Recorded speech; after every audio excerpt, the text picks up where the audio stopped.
All right, everyone. Hi. The usual suspects indeed. Here we are again with another round of RoadWarden by Marvel Anxiety Games. Are you guys excited? Welcome in, guys. Welcome in. It's lovely to have you. I am super close to 50 followers. Look at that. Which is wild. Guys, wild. 50 followers, and so long as we keep having over 3 viewers per session, I might go affiliate really, really soon. So that's kind of huge. So that's the good news for this Friday. Friday. So I know I don't stream on the weekends, but dang, I might. Nah, we're not here for the grind. We're here for the fun. So let us get back into RoadWarden. There are no roads under the moon. Is the splash screen today? Very exciting. Very exciting. I need to get rid of. Hello, mouse. Please work. We're having technical difficulties with my mouse, apparently. Fun times. Get out of here. All right. Let us begin. So, here we go. Let us continue on our way. We were at Pell to the North. So, what else do we need? That is a good question. I would like to ask about the Enchantress. I think I'm spelling her name wrong. Journal, save me. Save me in my terrible spelling. Eudocia. Okay. Yeah. Did I spell it wrong? Maybe.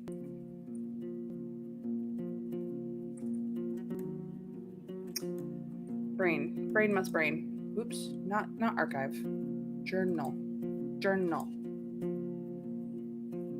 DOCIA, I think I did spell it right, but oh, okay. Apparently I did spell it wrong. Thank you, sorry, awkward. I can spell, it's just my brain is not awake yet. Apparently the coffee has not hit my system, so we're doing this a little sleepy. In any case, Eudocia is crazy. She lives in a lonely house all by herself, skinny and dirty like a corpse eater, surrounded by golems. Never smiles, never cries, one of those. She never leaves her home, and if you see it from far away, it looks abandoned. A few times a year, people travel to her and trade barrels of food for magical items. Interesting. Is there anybody else we want to talk about? How about...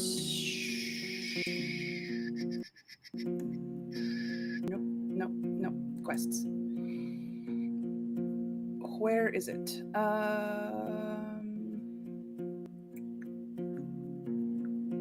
Recruit a hunter. ERASTOS. Here we go. What about him? Dalit told me she'd like to learn more about those two. True, but I don't know much about them either. The locals don't enjoy bad-mouthing their neighbors in front of strangers. Maybe easier to ask someone from the outside. All right, well, I mean, I apparently haven't finished talking about him with other people, so I was like hoping that would finish it, but apparently I just need to go back to Howler's Dell and talk to everybody. What about the missing hunters? Admon, Dahlia, and Vashel.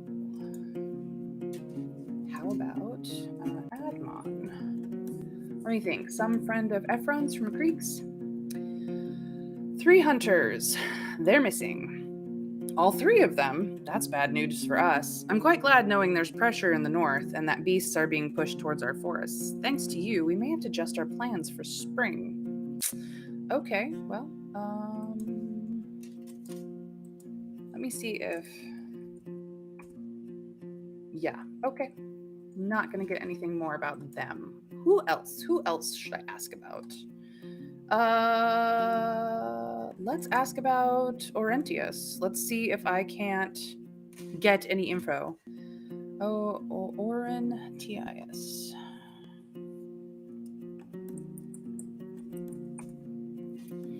He avoids your eyes, thinking about the answer for a good few breaths.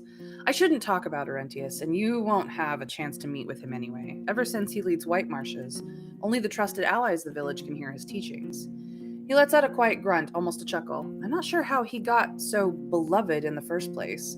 He's great in thought that he's greater in thought than he is in heart. Not a people person, you know? Hi, Neurological. Welcome in. Welcome in.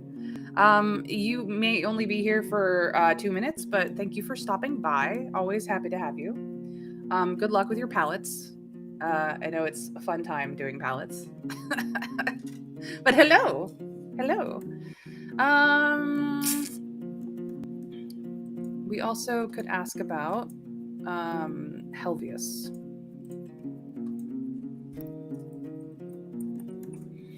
That angry kid? I had to meet him. True, he's a mayor only in name, with loyalty greater than talent. Like all brutes, Helvius understands only strength and hates those who challenge him. Good to know. Who else should we ask about? Oops, didn't mean that. What do we have here? Oh, those are bronze rods. There's the human arrow.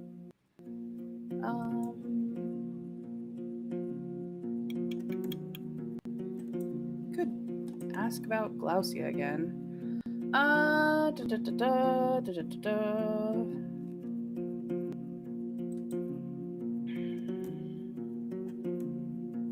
Actually, that would be interesting. How about Beholder? He scratches his head. Is this a soul carrier? A shaman? Oh, wait! He crosses his arms. It's that large tree, the one that drinks blood. I saw it, but I don't need some dark powers to protect me. I don't care what the druids teach. All right, fair enough. Who else should we ask about?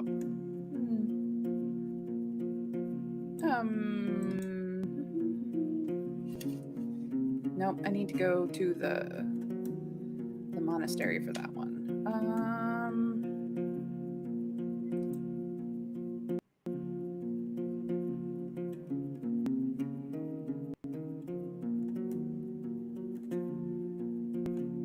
Quintus. I don't think we ever asked about Quintus. Oh no, we did. Never mind. Nope. Yeah, still need to ask about that. Yeah, no, I think I'm good. We're gonna get washed up because we were gross. And we could eat. We've got stuff in our inventory.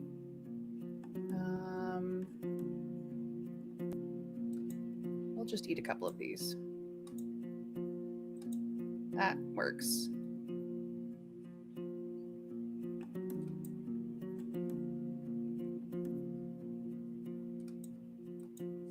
Should we actually gamble today?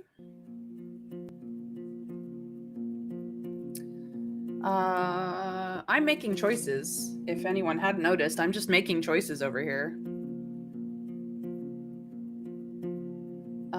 But I'm gonna ask about this rod because that's part of my job.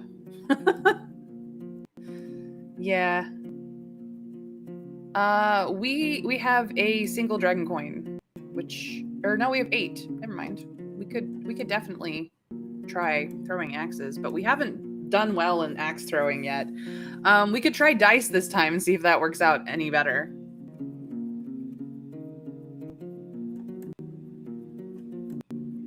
Yeah, you were hoping you didn't jinx it. I knew what I was doing. I was just doing stuff.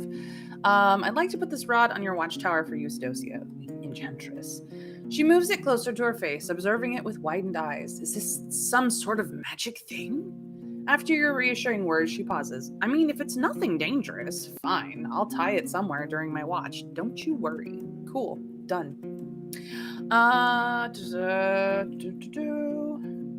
So, dice or axe throwing, guys? Dice or axe throwing? 1 or 2, dice or axe throwing? Surely we can't lose 4 times in a row, though. Oh, but we can. Sorry, awkward. Oh, but we can. Dice or axe throwing? That is the choice on the table. 1 or 2, dice or axe throwing. Numbers or keywords. You guys know the drill. Dice would lose, but give us XP. We don't know. It's up to chance. Like, there is a possibility of us actually winning at dice. It's just, we bad at it.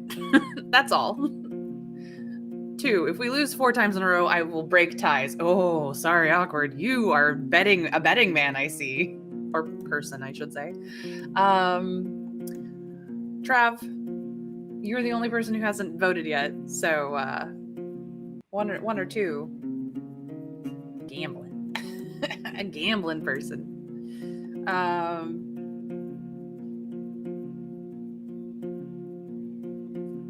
But it looks like the 2s win regardless. So we're going with some axe throwing. Oh, sorry. If you think you can handle it, we'll throw 8 times. So it's going to take us half an hour or so. 4 players, each one bets a coin, winner takes all. Still in? I'm ready when you are. Boo, and we lost. Between the thudding of axes, there's plenty of time for casual gossip. Even though you get 2 points, Dalit gets 1 more. Yes! She raises her fist and nods to the spectators, who chuckle at her cheeky pride. After you give your coin, she looks you in the eyes with a smile. Sorry, awkward. You're gonna have to break ties for me today.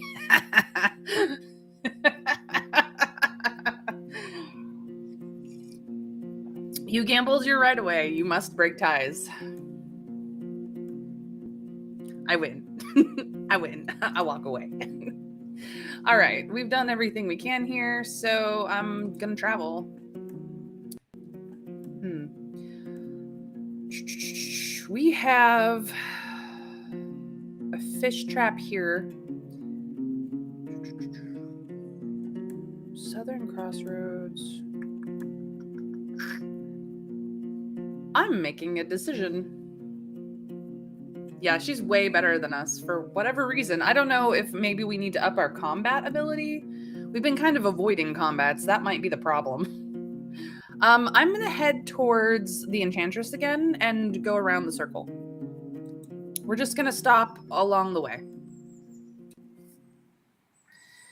The forest is uncannily quiet. So I could spend some time placing a bronze rod at the top of the escarpment, or we could go foraging for an hour. I'm going to do both, actually. That is, I'm just making this decision. So sorry, awkward doesn't have to break this tie. I'm just, I'm going to go forage and then I'm going to place a bronze rod and we're going to just go. Not trusting your surroundings, you have to take Soda Pop up with you, repeatedly tethering and releasing it as you make progress. With the help of your axe and a long stick, you push aside the barricade of leaves and thorns and prod the ripe plums and sour apples, then catch them into a spread bag. You could use an extra pair of hands. The berries are much easier to collect, though most of them are poisonous, so you leave them for the birds. After digging out the wild cabbage and carrots and cutting away their inedible parts, you take a few minutes to wash everything in cold water from your supplies. Yeah, that is fair. I'm not actually going to go visit her yet because I'm going to go do a circuit and then go the other way around. I make sure the fruits won't get squished among my bundles, and then we place the rod. You tether Soda Pop to the signpost so it can graze for a bit. The rock face is smooth and tall, uninviting. You don't have proper tools to support you, and you don't see any good spots where you could rest your hands while climbing. However, I could really use a grappling hook. I don't have it, but I do have force. Nah, I just need to move between the ledges quickly. We'll get there. We haven't seen Quintus in a while. He's probably still waiting for us. He might have died. We're a terrible person. You do a few squats and stretches to help the fatigued muscles that usually support your riding endeavors. Then make sure that the lowest ledge, or rather a small hole where you could rest your left foot, isn't going to crumble under your weight. After a close examination, you're confident you can do this, so you throw your tools on the grass above you into the bushes. You put your right leg on the uneven surface, do 3 tests, then get to the top of the cliff in less than a breath. The rocks beneath you start to drop on the ground, but you don't worry about them anymore.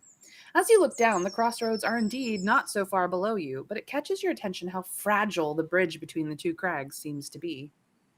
Tie the rod to a bare tree. You knock on the dead plant, and it's still full of wood, strong. After just a bit more effort, the rod hugs the trunk, and even your deliberate efforts are not enough to make it fall down. All right, time to grab our belongings and slide down. We can leave. We've done all the things. Do I need to go to the dolmen? I don't think so. I only have 8 rods. That's 1, 2, 3.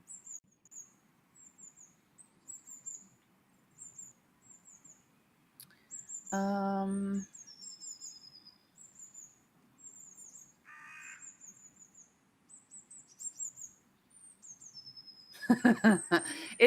I am aware. I could go, assuming Quintus is still there, but it's a little bit late in the day.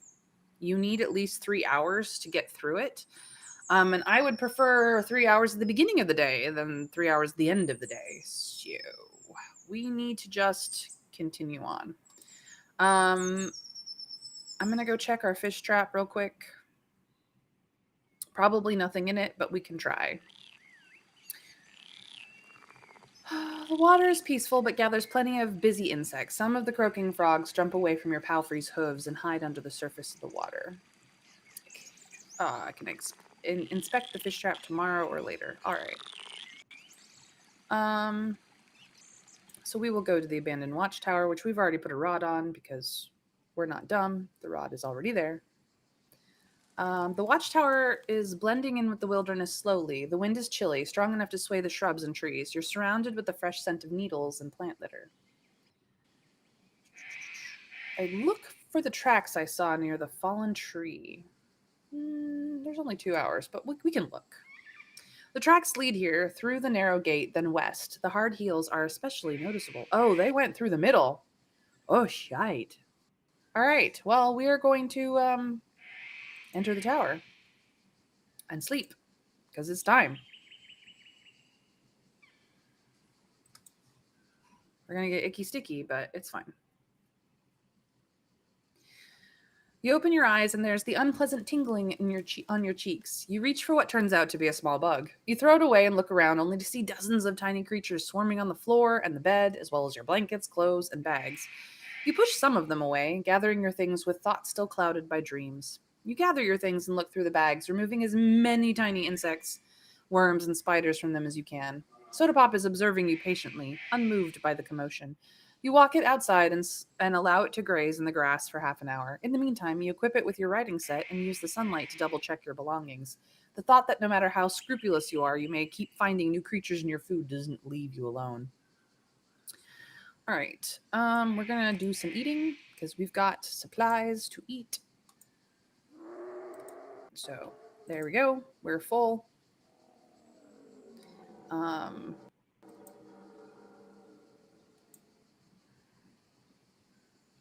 And we are gonna travel. All right, we have a day to get through, so we're gonna go. We're gonna eschew the north and just go. Here we go. This is gonna be a terrifying event. The path leads downward through the hills. The forest gets thicker, and the signs of human touch are rare. The lone large boulder surely draws attention. You can't guess its age, but the path around it suggests it was passed plenty of times already. You stop Soda Pop to take a closer look. The remains of red paint are covering the eastern side. It's the same message as the ones you saw at the southern crossroads. Don't enter. Danger ahead. You look down the dark road and hear the distant roar of a dragon. Do we think of a protective shell of my ancestors? Are we not ready to enter the heart of the forest, or do we scratch Soda Pop's neck ready? 1, 2, or 3. What will it be? Chat, you tell me. Sorry, awkward. You're on tie-breaking duty. This sounds like an awesome place to avoid. I couldn't agree more. But we've not been here before. We have not gone through this route. So it's going to be a sprint, that's for sure. What will we do, chat? What will we do?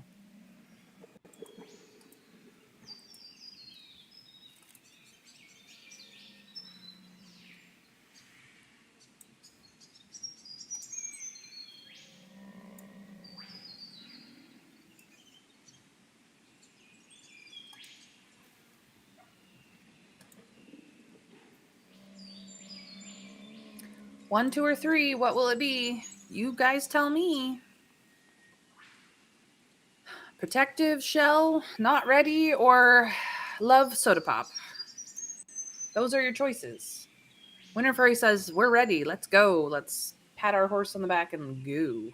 Well, on the neck. What does the rest of chat think? Come on, guys. You know the drill.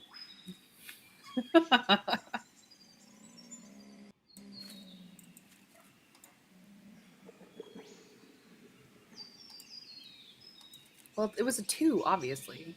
Uh-oh. Sorry, awkward. It's up to you. You have to break the tie. You lost at the gambling. 3, we got this. All right, we're going. Let's go. You can't help but smile. Your palfrey's knicker brings you comfort, no matter how dark it's going to get. The sky above your heads is bright and blue. Do we search for the tracks we found at the watchtower, or do we just travel to the gate in the west? Oh, we got options. One of them's gonna get us deaded. Probably. 1 or 2, tracks or travel? We got a vote for 1.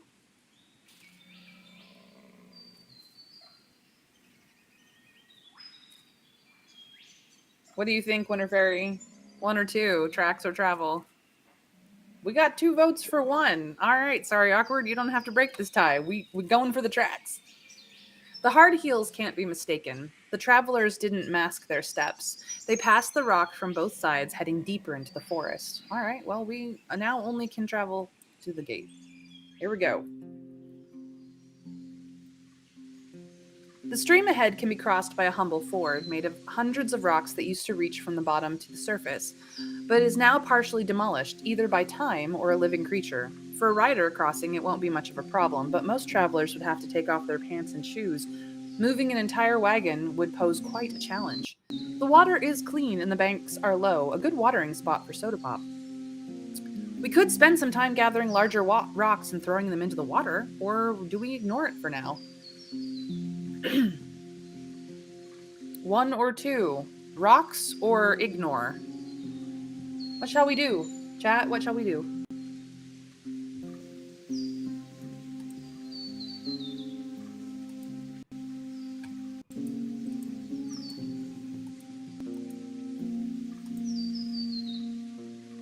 Two, this place is dangerous. Let's not linger. We haven't really been confronted by anything yet. I mean, we've heard a dragon in the distance.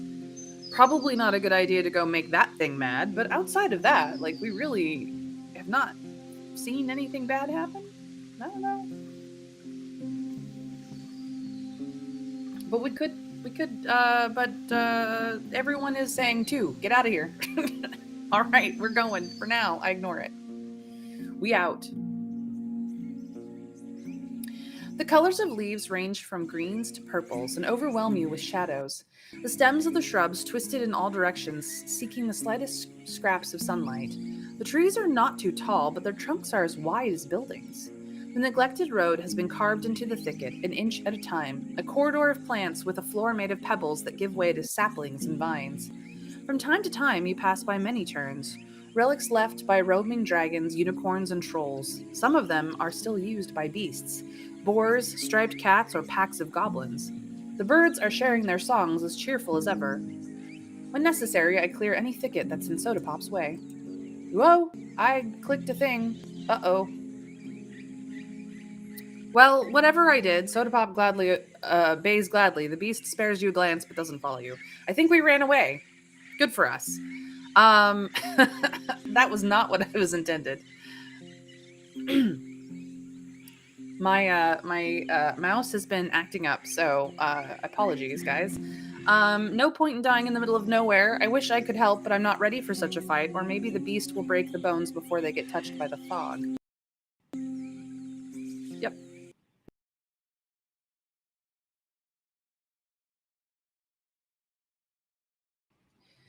You reach a gap in the tunnel of plants. The meadow nourishes a lonely tree growing in the shadow of a rocky hill surrounded by humble grasses. Near the tree roots, a wolf without fur is feasting on a human corpse presence. I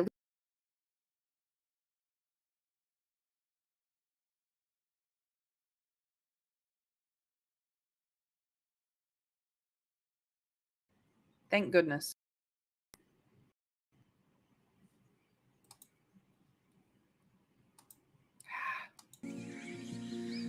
Oh dear. Oh dear, oh dear.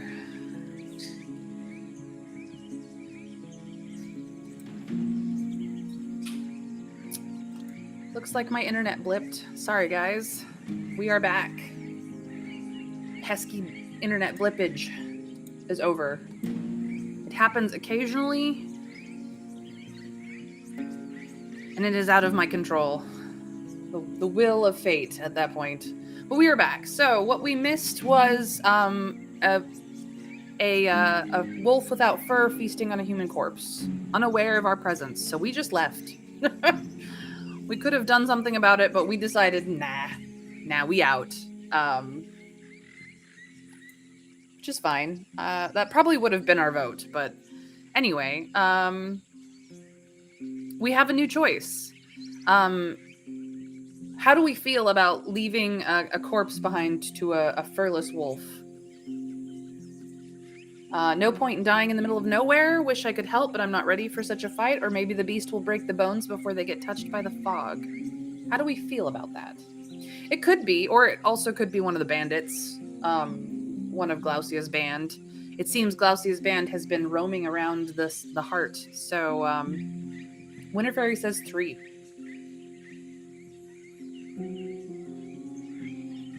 I mean, I technically speaking could quick load back to where we were, but then I'd have to make all the decisions I've already made. So we've gone too far. Yeah, my mouse misbehaved. Sorry, awkward. Yeah, we're just gonna hope that the beast deals with it before it becomes a corpse, a walking corpse. Your eyes wander between the walls of trees and shrubs on one side and the dirty pond on the other. The road itself is wide, covered with soggy logs that keep the ground from turning into mud. It's breaking under your mount's hooves, letting out what sounds like a sigh of relief. The water insufferably stinks of carrion and is covered with a blanket of green plants and white flowers that draw countless buzzing insects. Blah, blah, blah. Even a horse shouldn't drink from it, so we will not. Soda Pop tries to get familiar with the unusual pavement and speeds up to jump over a fallen trunk blocking your path. Once it lands, it breaks one of the logs in half. Soon after, you reach a massive black saurian resting on the ground, enjoying the light at the edge of the forest. It seems to be ignoring your presence. Once again, Soda Pop, you trust its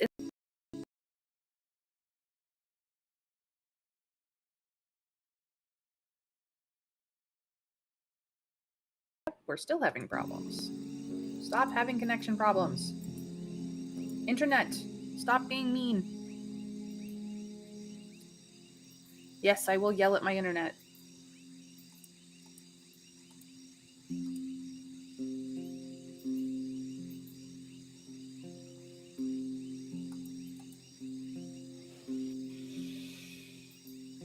Well, here we are. Yeah, I can't fix that. It's my internet keeps blipping and Restream keeps resetting things. It's really annoying. Not much I can do about it, guys. So hopefully we're back. Hopefully.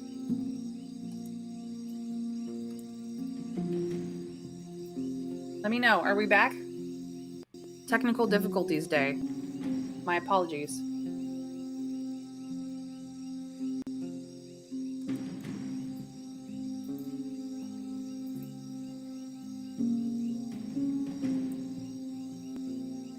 Testing, 1, 2, 3. Can you hear me? Are we back?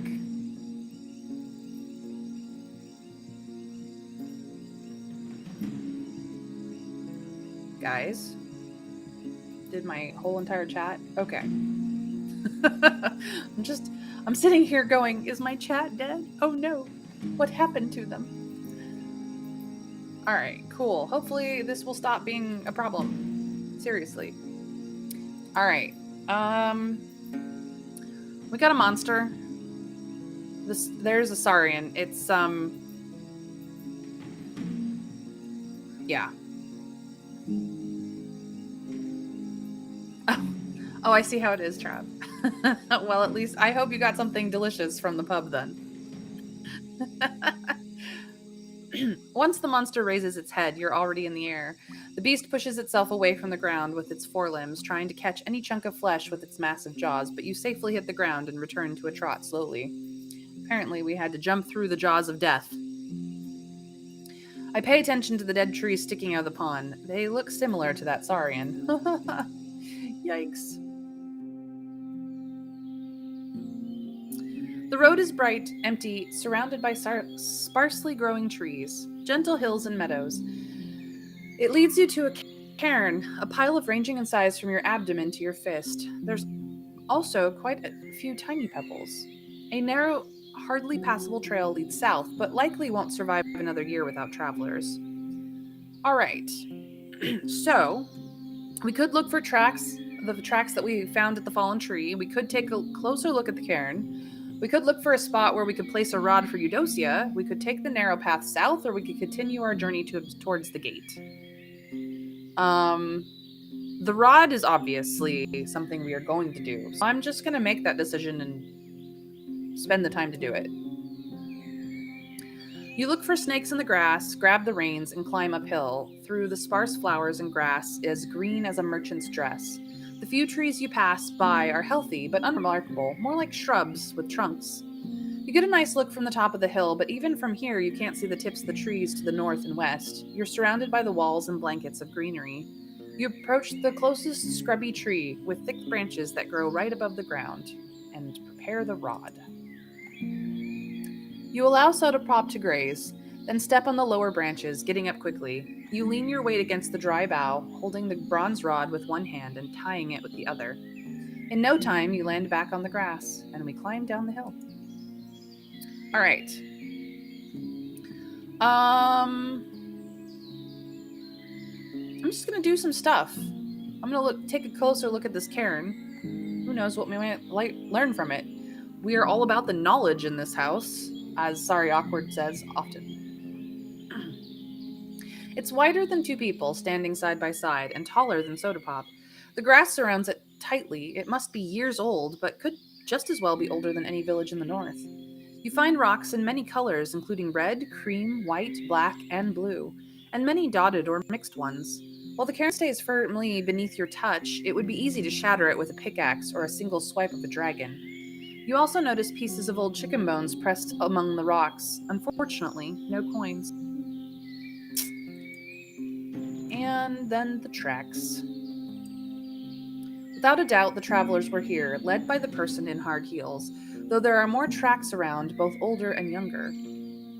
So, do we follow the tracks west? Do we take the narrow path south, or do we continue our journey and just get through this path before we're eaten by something else? Chat, what do we think? 1, 2, or 3? Tracks south or continue? Tracks south or continue? 1, 2, or 3? You guys tell me. Chat, what will it be?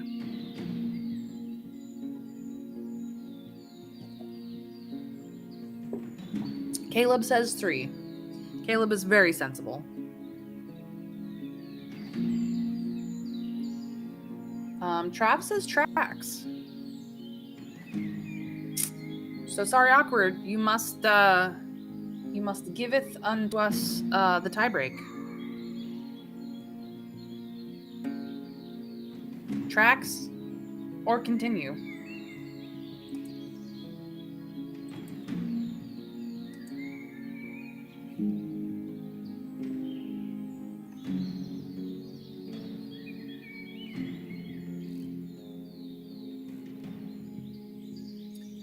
One, I have to disagree with Caleb. Sense of adventure too strong.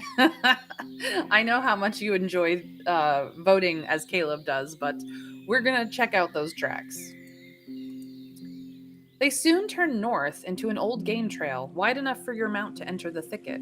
After a few minutes, and with little effort, you reach an even wider trail. You get back in the saddle and ride uphill, following a convenient rocky trail covered in sunlight, cleared of plants. Once you get to the top, you look around, and from here you get a good view of the heart of the woods and spot the smoke coming from the villages far in the distance. The further path ends at a ravine. You look over the edge at the gentle brook far below. The hole is too wide to be crossed with a jump, even for Soda Pop.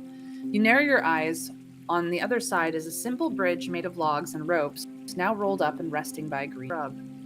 Well, even though it may take a lot of time and effort, we could try to walk around the gully. We do not have a grappling hook. Or we could turn around. So, stay forward, back. One or two, forward or back. Those are our only options. We're ignoring the gray text. One or two, forward or back. Those are the votes for today. Please chat, tell me what we're doing. Winter Fairy says 2, turn around, go back. We do not have time. What does the rest of chat think?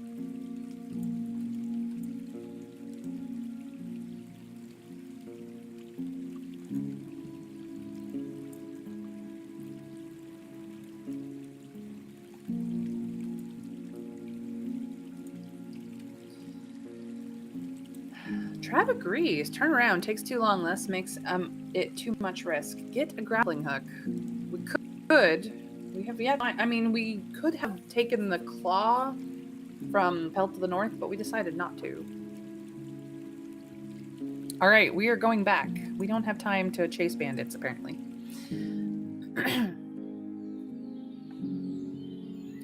A lonely bear gets startled by the clumping of hooves and flees among the trees on all fours. It turns its head twice, sending you an upset roar. So do we take the narrow path south or do we continue west?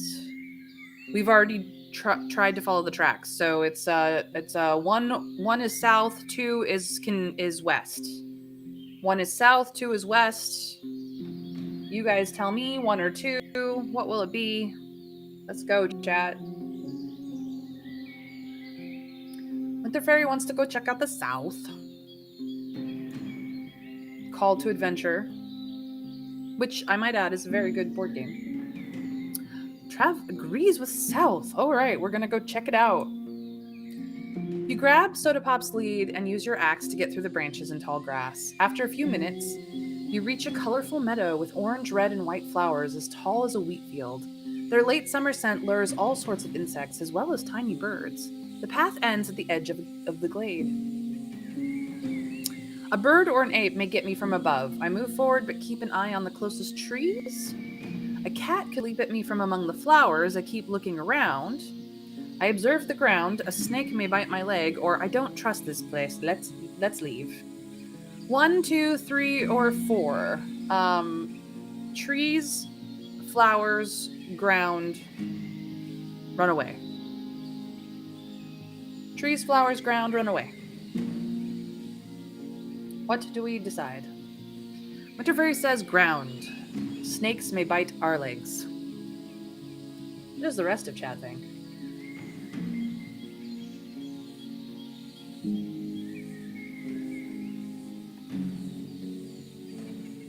What we doing, peeps?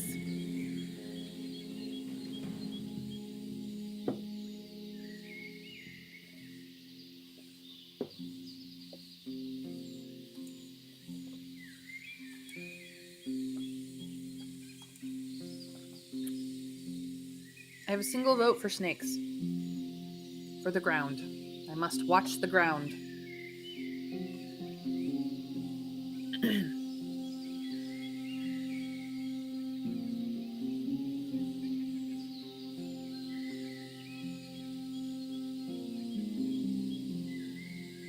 Anybody else?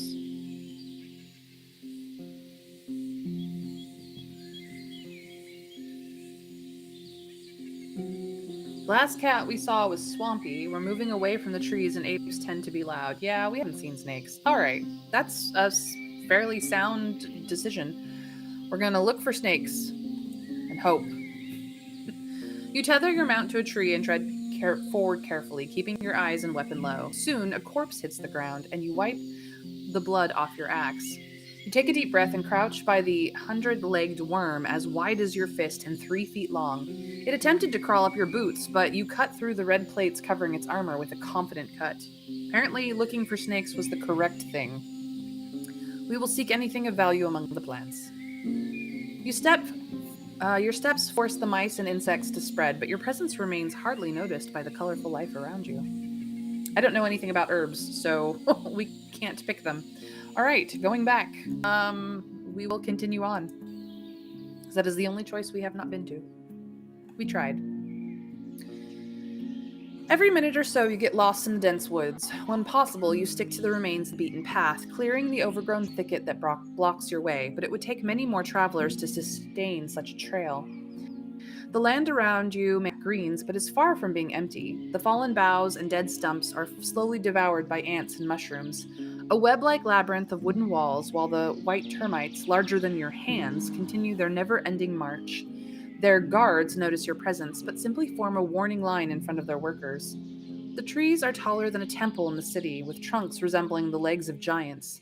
The shadows they cast are like a carpet, and the few beams of light nourish the sparse bushes and ferns, the only plants that aren't choked by the rotting late summer leaves shaped like toothed squares as large as your face.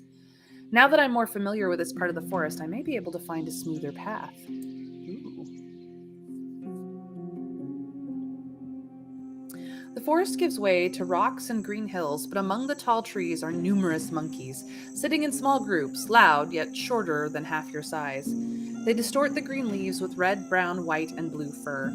As you approach their territory, their excitement grows. They climb up and down the trunks, sway on the vines, jump between branches, or hang down, putting to use their long tails. They throw at you countless angry glances and grunts, but also cones, branches, and chestnuts. A piece of their fresh feces lands close to Soda Pop, but the pack's aim is rather miserable. Do we dismount and yell at them back? Do we use 2 precise shots from the crossbow, which should be enough to discourage them? Do we cover our heads with the shield, or do we just endure it and ride forward? 1, 2, 3, or 4. Yell, crossbow, shield, ride. You guys know the drill. Numbers are keywords. Tell me, chat, tell me true. What is it that we will do?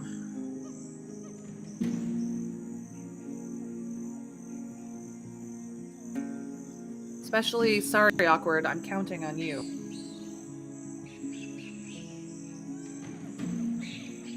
Winter Fairy starts off the vote with 2. Crossbow. If they're only throwing, not attacking, well, the shield is a good plan. We have it, after all. I have a tie. It's between crossbow and shield. Sorry, Awkward. Which one are we using today? Crossbow or shield? 3. I love justifying the shield purchase. All right. To the shield. Oh, we're dirty now. We're gross. You ride through the avalanche of missiles, and while the eyes and foreheads of both you and your palfrey are covered, you both experience some painful hits as you move forward. Thankfully, the monkeys don't chase you for long, and after maybe a minute, they stay at the edge of their home, only yelling at you. I take a deep breath, noting to myself that I should clean my shield if I pass any streams. Ooh, we stinky now. Stupid howler monkeys. The air in these bright, arid hills is much drier than the woods. Down below, among the humble meadows, you spot a stone plateau on top of which a group of bipedal creatures is feasting on a large carcass. From what you can see, only a few of them would reach your knees, but as the pack notices your gaze, it starts to regroup. Do we observe them for now? Do we tether Soda Pop from a tree and try to, I don't know, mess with them, take their kill, something? Or are we not looking for a fight and we just keep going? 1, 2, or 3. Chat, what will it be? You guys tell me. Winter Fairy has started off with 3. Pass them by. Travs also says 3. We aren't looking for a fight. Would be a problem. Could attract others. Indeed. Indeed. Well, it looks like the 3s have it. Unless someone has a compelling reason for otherwise. I will entertain a compelling reason. I do get a vote, even if I rarely use it.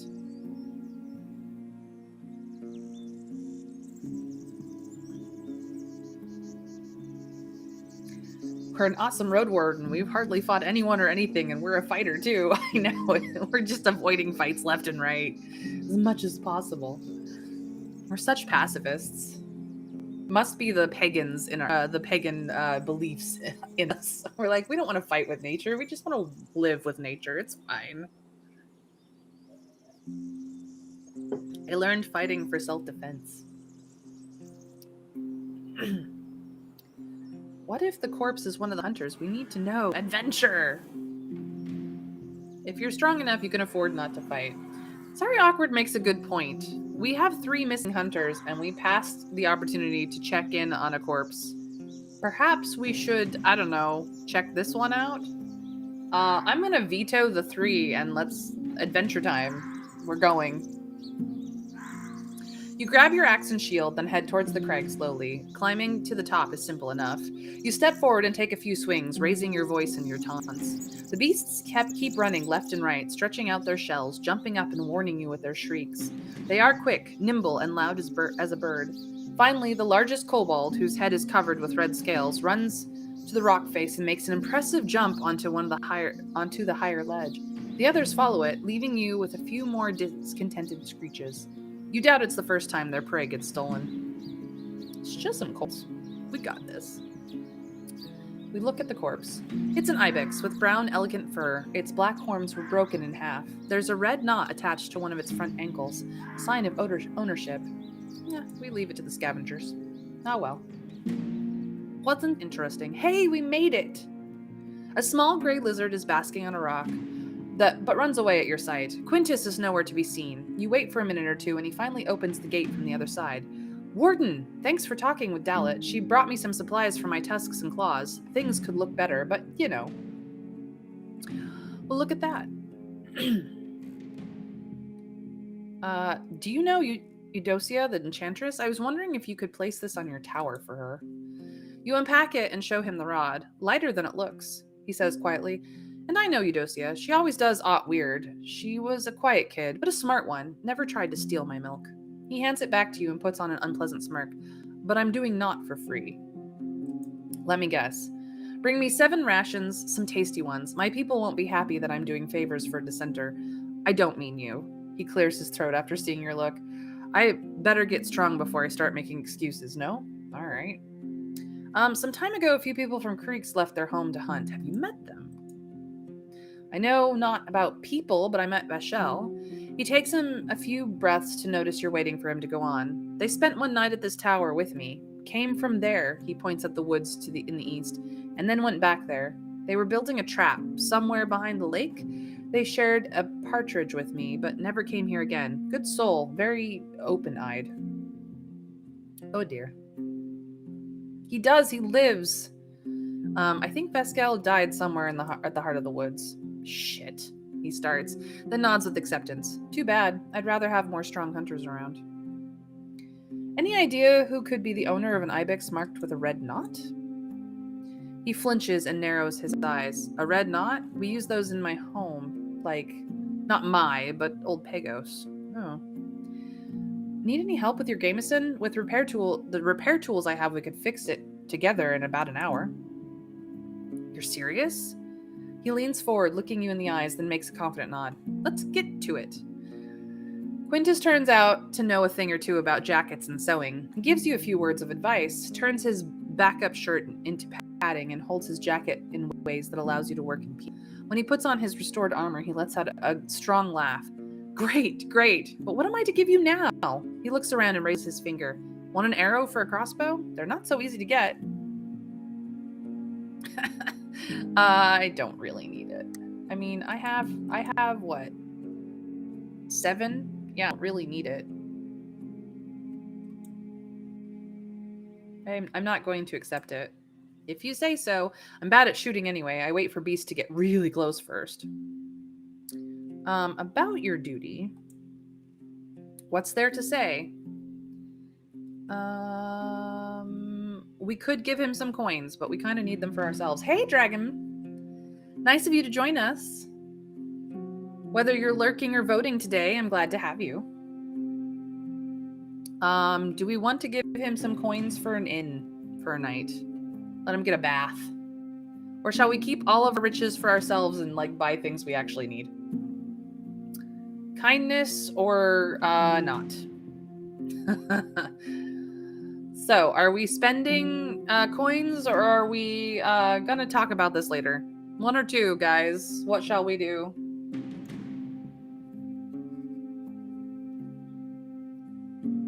You guys tell me. What will it be?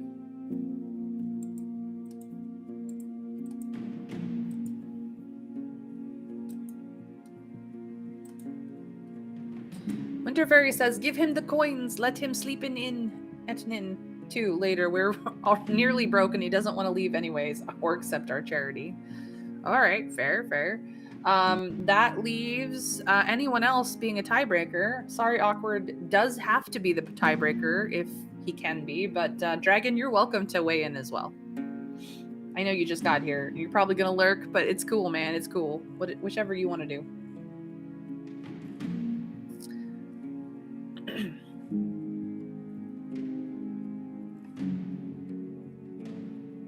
But sorry, Awkward was a gambling person earlier and lost their right to tie things up and make me decide. They have to be the tiebreaker today. Just for today. 1, he might not want our coins. Better ask to see what he needs in general. Food, I think, is the answer to that. But sure, we're going to see if you're really this desperate for coins. I could spare you a few, enough to get you comfortable at the inn. He steps away. You already helped me quite a bit. I can't ask you for that. We'd need to pay him at least 13 coins to make him head to the inn. Maybe I could make him trust me some more. All right, we'll come back later. I don't really want the gate open. We just got here. So now we know bits of the path. Not all the path, but bits of it. We got through.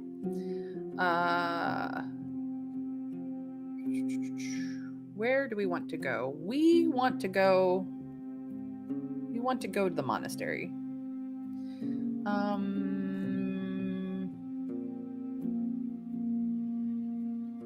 gonna go to Old Pagos real quick because we have things to ask about.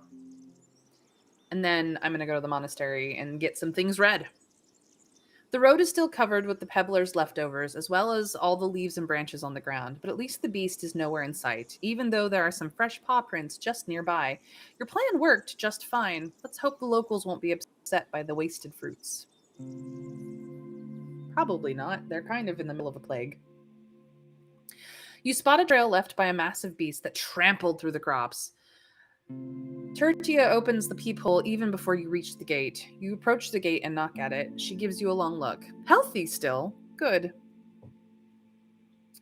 All right.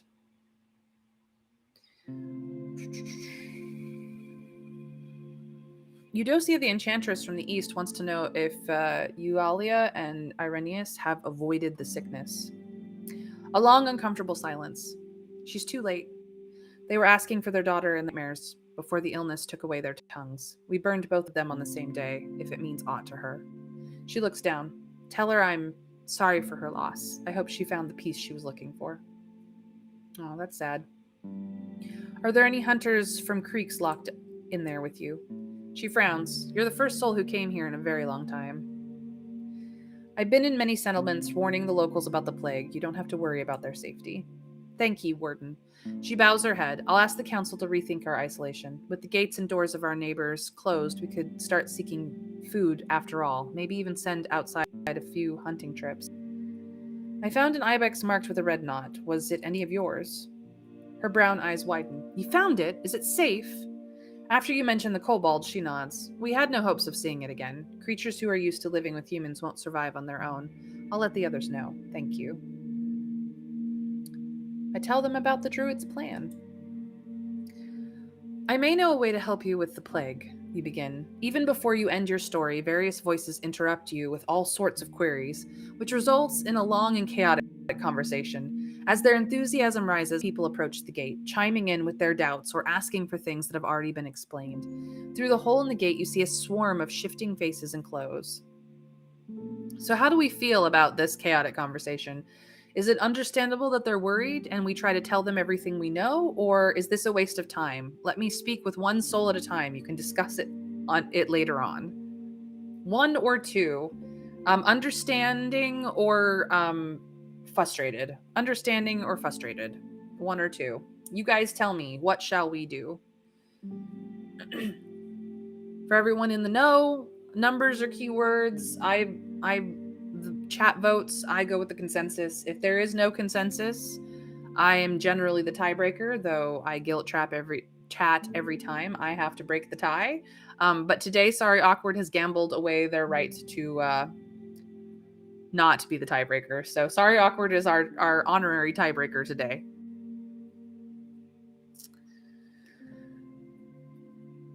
Trav says, although would have been better not to tell them, now the longer we take, the guiltier we are because they're hoping for a cure to come at any time. I mean, we could go down and do something about it. It's fine. We know what is needed. It's just going to hurt a lot. That's all.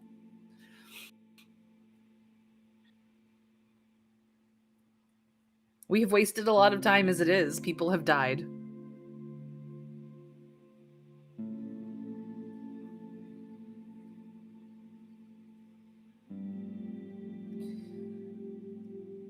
But the vote has started with 2. What does the rest of chat want to do?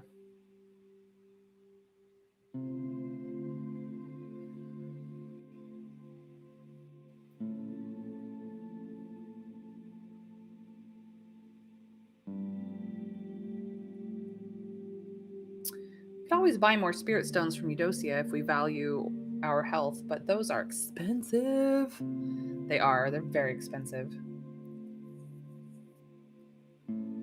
I can read. I am fluent in typo. Sorry, Awkward. Don't you worry.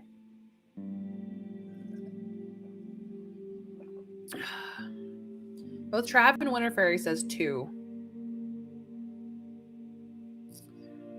2 is probably the more efficient, even if the frustration is not nice. Tertio once again shows up in the peephole, observing you attentively. You're right. There is aught we can do to help you with. Is there aught we can do to help you with awakening the altar? If you have any items filled with pneuma, I could use them as a sacrifice. Yet another long discussion occurs on the other side, though this time it's more organized, with one soul speaking at a time.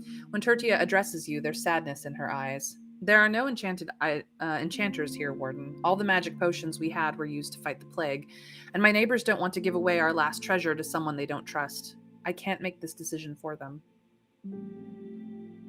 So, do we go, fine, I hope you won't regret it though, or are you serious? You'd rather keep some treasure than save your lives? Or we could just stabinate ourselves a lot and then heal up over a few nights. Yes, we could try that as well. We've done quite a bit already. 1 or 2, chat, what shall we do? I leave it to all of you. Do we say fine, or are they serious? Winterberry wants to argue with them. Trav wants to be polite. If they won't gamble to attempt to save everyone, they're idiots. We know more than a random person would.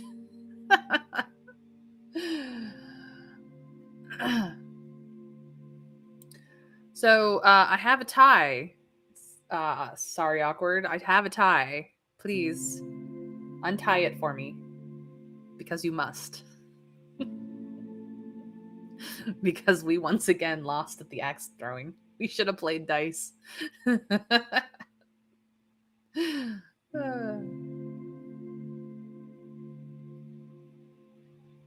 Juan or 2? Fine, or are you serious? Anyone else in chat can weigh in as well.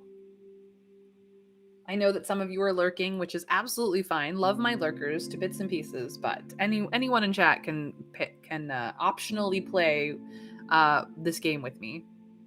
Sorry, Awkward. 2, is a treasure truly more valuable than the lives of an entire village? I mean, right? All right. You could also veto. I mean, I could indeed also veto. No, I agree. I'm gonna argue with them just because I'm mad at them. Like, are you kidding me? You're dying. Why would you not give up a treasure that's not gonna do any good for you if you're all dead? Like, come on. Ay, ay, ay. Are you serious? You'd rather keep some treasure than save your lives? People on the other side fall silent. The woman observes you with reluctance. It's not the way we do stuff. We won't turn ourselves into mindless beasts. All right then. We out. We got nothing more to talk to these people about. They crazy. To the monastery.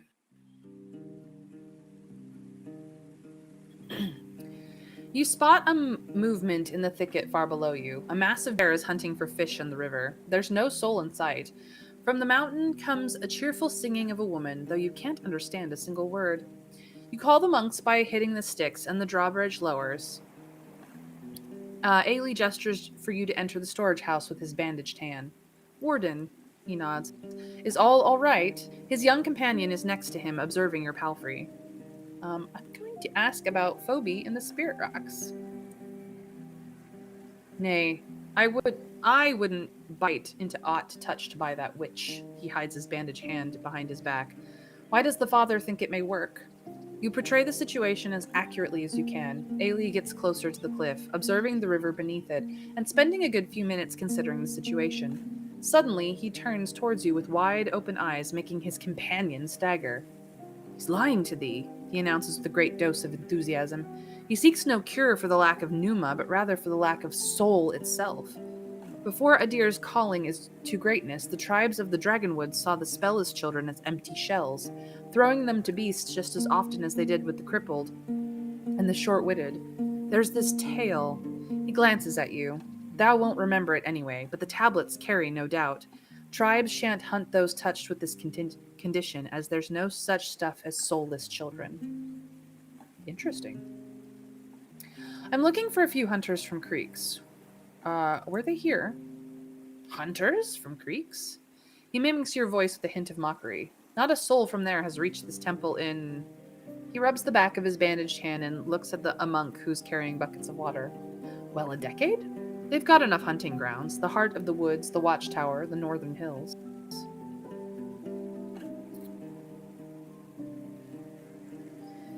Eudocia the Enchantress wants to place these rods in high points across the peninsula. Can you help me out?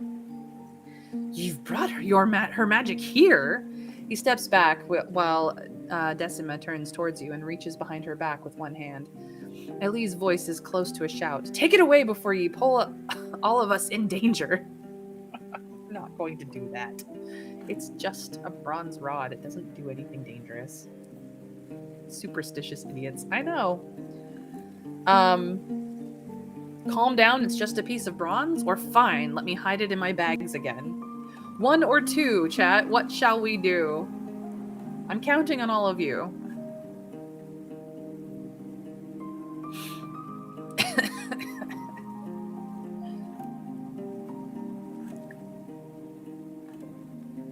They talk a good game, but they are a superstitious lot. 2, we do have other questions and don't want him to run and hide. It's fair. It's a bit stuck up, though. Winter Fairy said 1, so, sorry, Awkward. How do we break this tie? Do we tell him to calm the heck down, or do we just go fine?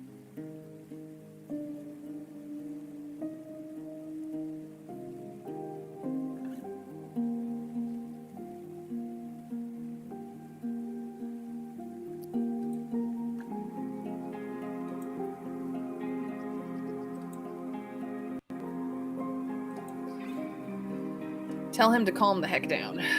Calm down, it's just a piece of bronze. His pale face starts turning red. The echo adds a thunder to his words. You're not asked for your thoughts. You think yourself a judge after you put your trust in that witch? He points at you with a bandaged finger. She's a beast in clothes. Its claws would tear away thy head.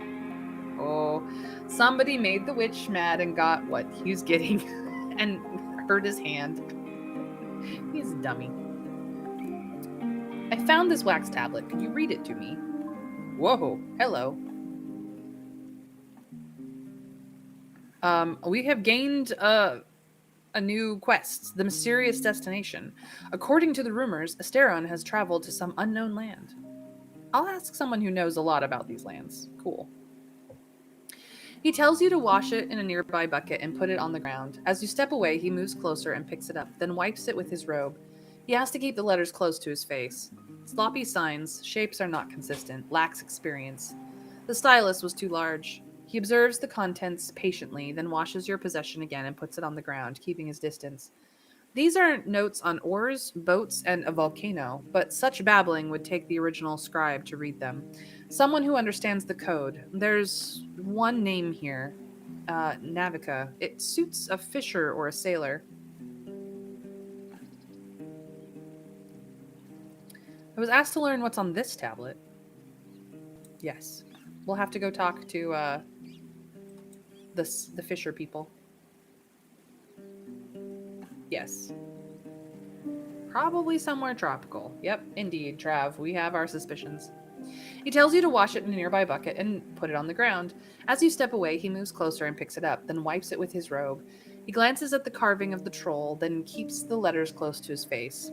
Decent signs, consistent, good depth too. Nice stylus. He observes the contents patiently, then washes your possessions again and puts it on the ground, keeping his distance. It's just a short farewell. Balin's husband says he couldn't spend more time in this nightmarish village and that he met another soul during his hunting trip. We'll start a new family. Goodbye. That's about it. Not even a signature. Oh, that's so sad.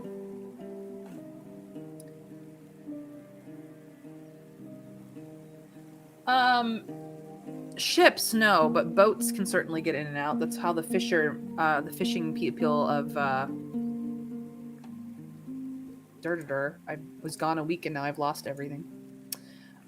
Gale Rocks. That's how Gale Rocks works. I mean, yes, they fish on the shoreline, but they also have fishing boats. So he took a boat, not a ship, a boat.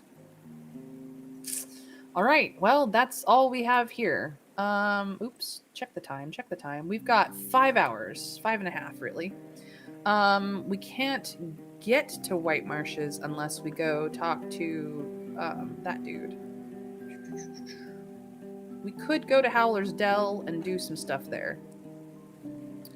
We do need to do stuff there. We might as well go there. Let's finish up Howler's Dell. See if we can't finish some things. We've finally gone round and round and round and round. So I'm gonna go to Howler's Dell and spend some money. Not that we have a lot. As you descend, you think of Ailey's reaction to the bronze rod. You could ignore him and take a few minutes to tie it to one of the ledges just nearby. This place is already high above the woodlands.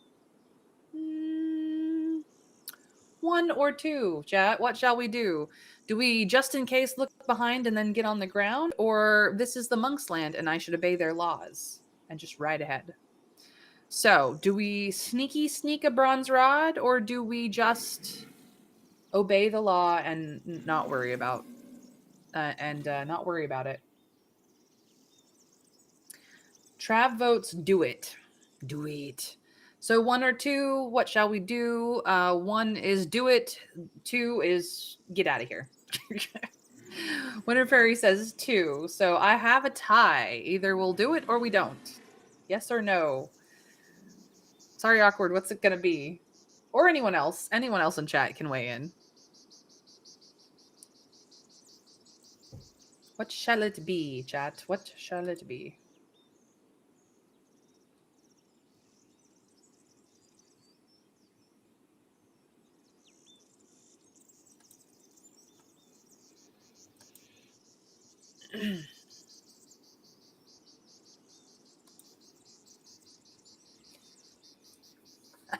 One, me thinks he's a bit of a douche. All right, we're gonna sneak a rod. Just in case I look behind, then get on the ground. You seek a spot that isn't too easily seen from the trail, then make sure it won't crumble under your weight. After a few minutes, you finish placing the rod. Held by a cord and a few heavy rocks, you doubt anyone would stumble upon it. And then we continue onward. Ha-ha! You ride through the open gate, then swiftly dismount. Some of the locals greet you politely, but they keep their distance. After you notice your own smell and the dirt on your clothes, you no longer wonder why. We still smell like monkey poop. Let's head to the stables. The stable master shows up soon after you step away from Soda Pop. His lips are thinned and he gives a longing glance towards the bridge. I'm broke. My mount needs only some hay, water, and peace. He scowls at you but points to an empty bucket and steps away. I fill the trough with water from the creek and make sure Soda Pop is comfortable. All right. You're wandering through the village. A field worker walks by you, coughing loudly as she tries to open his water skin. You see a crying boy surrounded by 3 older girls. They clean his injured knee while stopping themselves from laughter. We definitely need a bath. so much so. It's not that he's insane. It's just that he's prejudice. He thinks that the teachings of the right is the only way to go, and it's sad that he's so scared of magic because of it. Let's go talk to Timo, even though we stink. Sorry, Timo. She's at the creek, but takes a break to speak with you, apologizing for her crude appearance. Look, we smell like monkey poo. You're fine. She gasps for air with her hands on her knees, but looks you directly in the eyes. I have an answer from Paulus. She shouts and jumps toward you, throwing her arms around your neck. Oh, I'm so sorry, my girl. And I had such an awful day. Thank you. With tears in her eyes, she steps away, though your clothes and cheek are already covered with droplets of water. Of course, nothing I said is said for sure. Her calm words are betrayed by her excited tone. I'll ask Uncle Akikos, to nae be so rabid when he swaps dragon bones with you. After a few minutes of her insisting that you have to come to the wedding, if it occurs, but nothing for sure, but you must promise, but who knows, but you must be there, you leave her with her friends.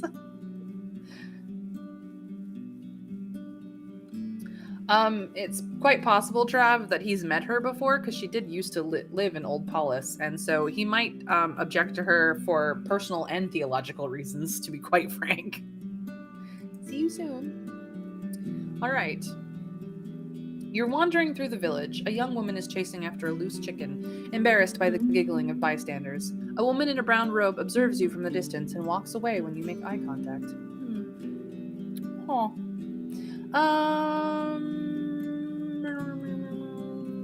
We're gonna head to the tailor. She's resting, sitting next to a pretty new cloak. When you get closer, she sighs. I've gathered quite a bit of spider silk. Would you like to buy it?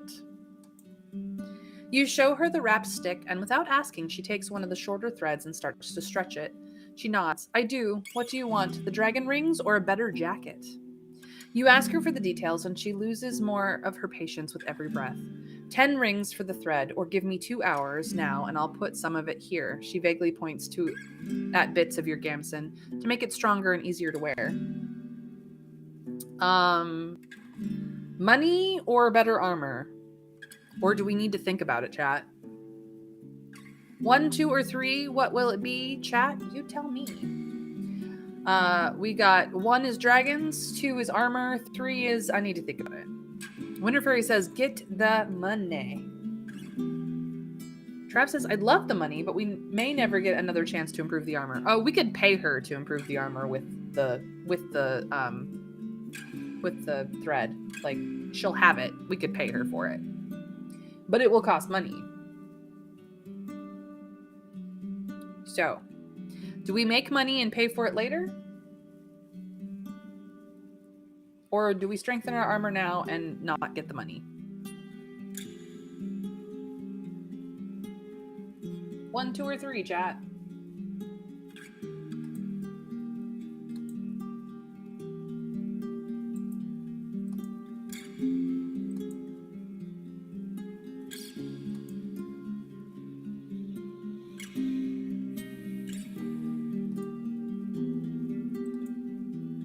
Get cash, I guess. We're gonna need it for stuff. Yeah, we do kind of need the money.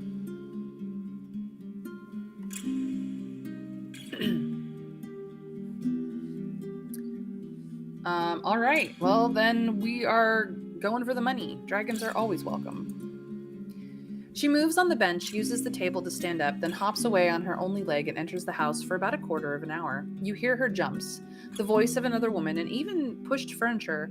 When she gets back, her face is red and sweaty. She sits down at her spot and puts the loose coins on the tabletop. Found them, she mutters.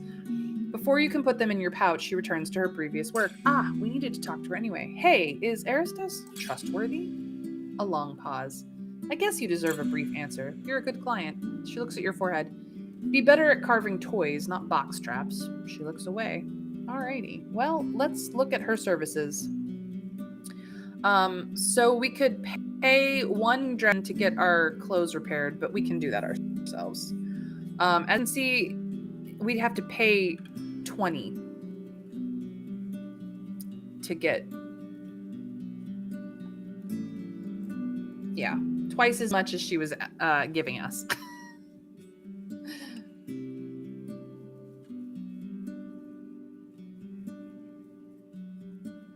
Yeah, we have an armor repair kit. Improving our armor doesn't do too much. The gold is nice, yeah. We can fix our own armor, so it's fine. All right then. We are good here, so we don't really care about the fancy clothes. We're just gonna go. I am, however, going to check on this. We're probably here for the night, so yeah, I'm just gonna sew up our clothes. Yay. Does this need anything? No. All right. Cool. Do I want to go talk to the druids? Nope, they're going to be aggravating. You approach the inn. It's getting darker, but not much colder. More than a dozen locals are gathered at or by the tables, playing dice or other games, drinking, eating supper, or simply chatting. The keeper is standing behind his counter, filling mugs with beer or buttermilk, while his daughter is cleaning the tables with a wet cloth and carrying around a bucket of stream water. Thais is nowhere to be seen. The trader is packing his goods, though with no rush. He's talking with a man who's sewing sacks on a nearby stool.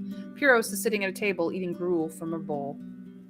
I'm gonna go talk to the trader because I think we might have things to sell. When Akitos notices your arrival, he tells the other villagers to give him some time in private. What do you need? I bring goods to sell. Surprise me. Yay, the bone ring. Do you nay have one with a boar or an elk? He says without conviction. I guess 'tis pretty enough. I'll give you one dragon for the ring. It does have a fishing design on it.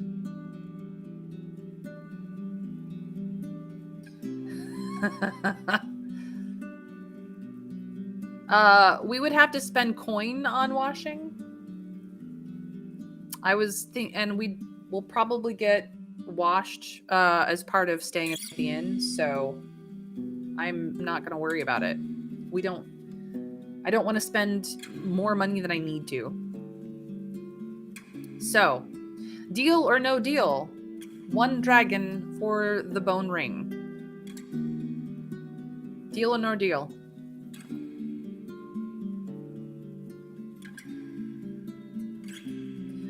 No, we have not asked about the ring in Gale Rocks. Should we? I know it has fishing design on it. So, Trav says no deal. That is the current vote is no deal. Deal or no deal, chat? 1 or 2. Current vote is no deal. What does the rest of chat think? We haven't been to Gale Rocks in a while. Sorry, Awkward is saying no deal. So no deal it is. Forget it. Whoops. What about this one? This is the golden rods. We could sell them. Wait, they're hollow? His enthusiasm dwindles. Even if it's fine work, we'd rather melt it. I'll give you 2 rings for 1. Yeah, no, we're not gonna do that either. The troll bone tablet. He grunts. Nice work, but do you know you got the stylus for it? I guess I could change the wax for a green one, make it a bit prettier. Want to leave it here for 2 rings? Nah, forget it. We don't want to sell any of that. Just figured I would check. What's for sale? We could afford the new battle axe. Nah. Nothing for now. I walk away. Let's go talk to the mayor while we smell. Because we can. We could talk to her in the morning, actually. I know. We do need some rations.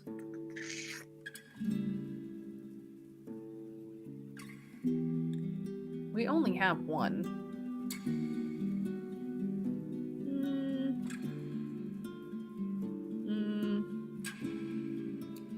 So we could buy 6 more rations and bring them to Quintus. He wants 7, if I recall correctly. Or we could just not worry about it because we've got food.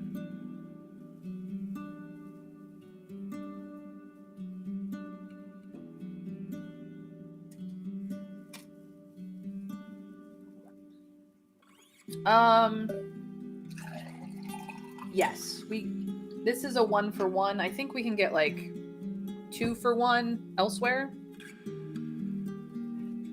I don't rightly recall where. Possibly Foggy's, actually, if my brain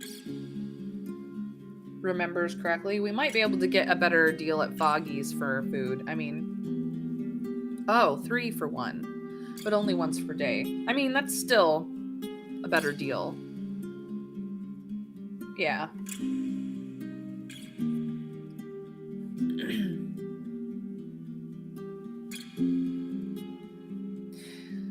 That's right. Foggy's is a better deal for just straight up eating, but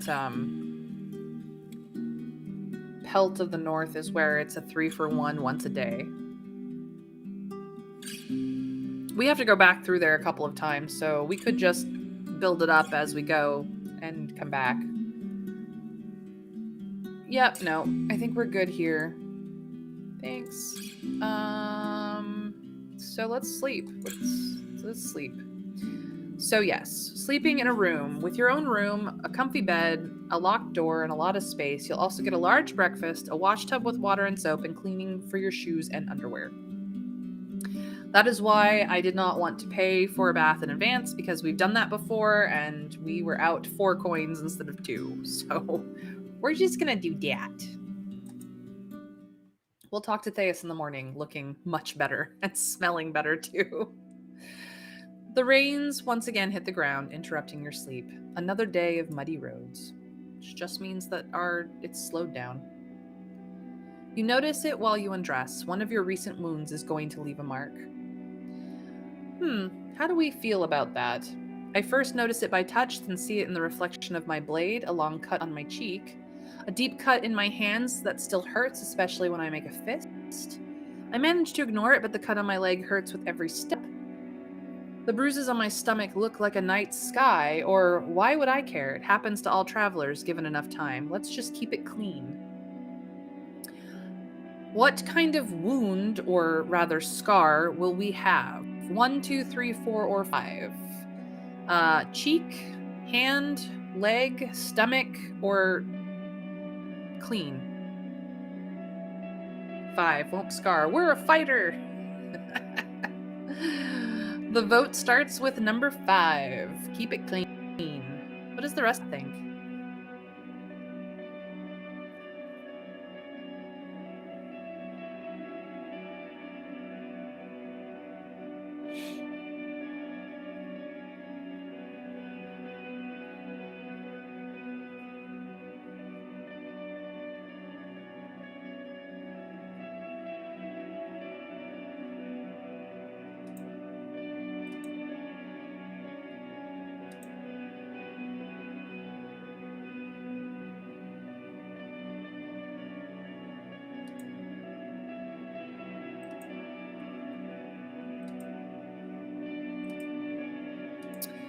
Winterfairy also says 5. So we could pick where our scar is, but we don't care, apparently. Cheek scar builds so much character, visibly a fighter. Well, sorry, Awkward, you've been outvoted. The 5s have it. We're just gonna keep it clean.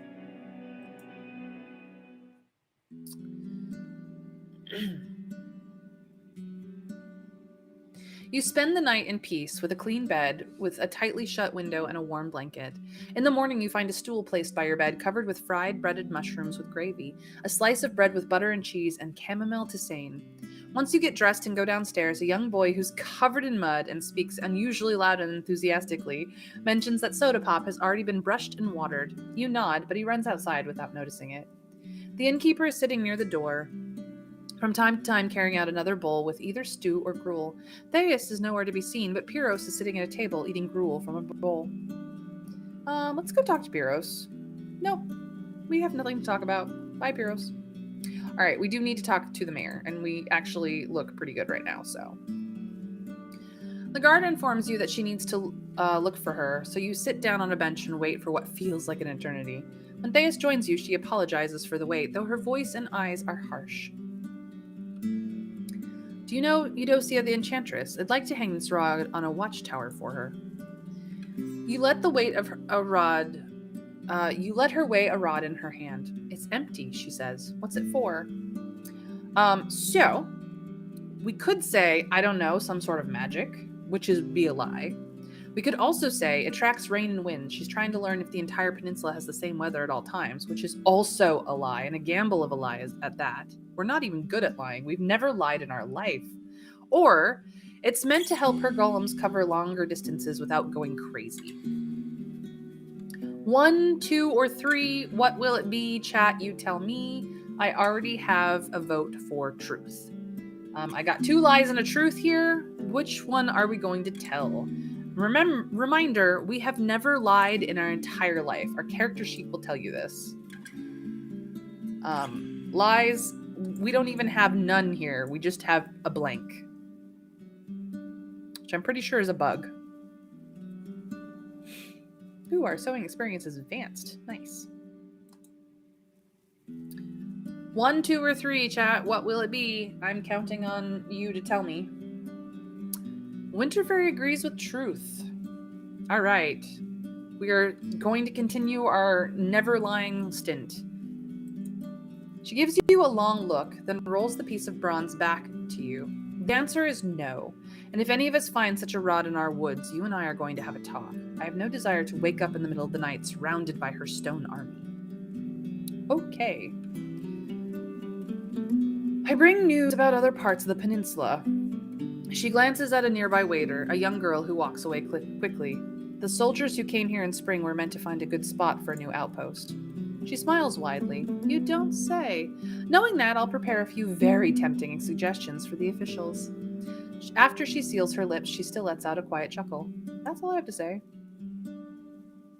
She leans forward, and even though she smiles, her voice is close to a whisper. I wonder, why are you here?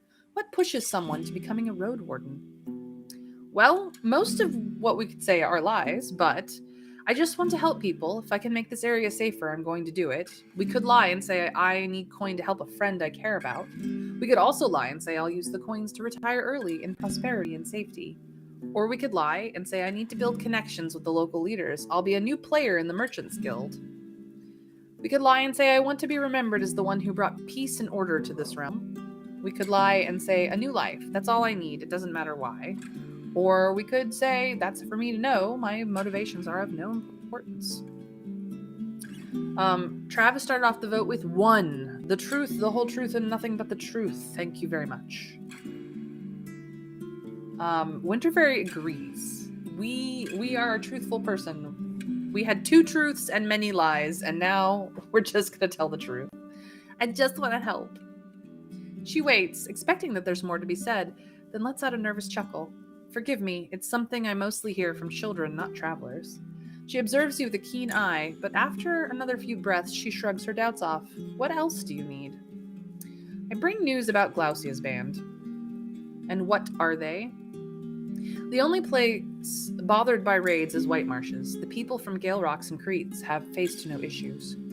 She exhales and raises her open palms. So there's no reason to worry. The people of White Marshes are no friends of ours, and if Glaucia is eager to bother with the poorest settlement in the north, especially one filled with Awoken, it must be personal for her. We have no reason to stand in the middle of it. She straightens up and adjusts her cape, then stares into your eyes, her voice is solemn. As the mayor of Howler's Dell, I appreciate your concern, but I don't share your apprehension. The guards of our village will stay on our walls. Be sure to come see us soon. We would gladly share a lamb and tail with you. Very well, I'll pass it on to him. You surely don't avoid hard conversations, do you? Most city folk feel hesitant when they meet pagans. She smirks, but the hand clenched around her deer buckle makes you alert. Are you that open to strangers? Did the United Church loosen its grasp? I'm interested in who could take their place. The guilds and artisans? The army? Ooh. Well, I think they may have attacked the wagon east of Pelt, too. Yeah, probably they did, but the wagon is from Hovlavin, so it does not concern Howler's Dell. Let's see here. The United Church stands strong, and so do its laws. Hovlavin is still loyal to the Empress, even if she's not around. The Unites are marched by the new order of Seekers, but nothing is set in stone yet. Soon after the war, the army had to take over and never let go of its power. The maritime trade keeps the city alive. The merchants took the lead, or honestly, I don't bother with politics. This is world building. We are deciding world building. So, 1, 2, 3, 4, or 5. Travis started off the vote with 4. The merchants took the lead. Money, money runs the world just like it does for us.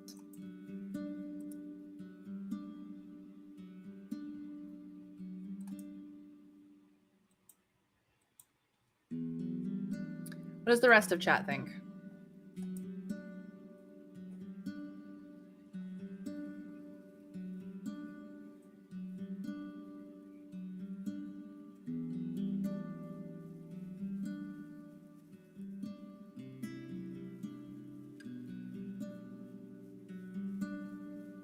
Whenever he says 5, honestly, we don't bother with politics. All right, sorry, awkward. 4 or 5, which one shall we pick? It's up to you, my dude. Though I have the ultimate veto vote, because I get to push all the buttons. 4 would be consistent with why we're here. Need to establish a trade route and whatnot. Yeah. I agree with 4, actually, because that is very consistent to the story that we've been telling about our character. So, our Sauron. The roads might turn wild, but the sea won't ever sate its hunger for ships. People who lost everything are more likely to risk it all. She still smiles, but her eyes are melancholic. When the world shakes, it's also time to change the old order. Maybe it's the only time. I could use some work. She sighs with relief and gestures for you to follow her to the creek. The light dances on its surface, and you can't miss the fact that its humming conveniently camouflages the mayor's voice. I have a perfect task for someone of your trade. Behind Northern Gate, you will find a road. It leads to a coastal beach that used to be occupied by our fishers. Hit by a cold gust of wind, she adjusts her cape, covering her neck. That hamlet allowed us to watch the sea, and every 10 days we had as many fish and crabs as we desired, without the grace of the villages in the north. She looks into your eyes. However, an earthquake led to a rock slide and has made the road impassable. We weren't ready to clear it, and now, almost a decade later, the route is too unknown for us to risk long journeys. She raises her arm, trying to place it around your shoulders. You were outvoted, Winter. Very sorry.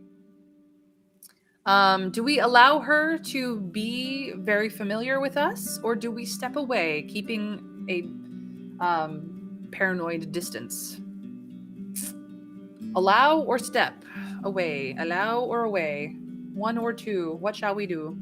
1. Letter. Despite the blatant attempt at manipulation, showing she trusts us. Yeah, she trusts no one. We know that for a fact.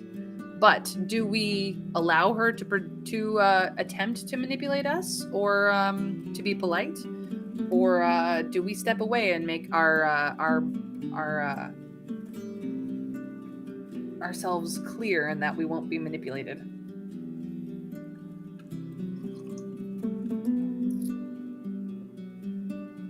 Well, we are.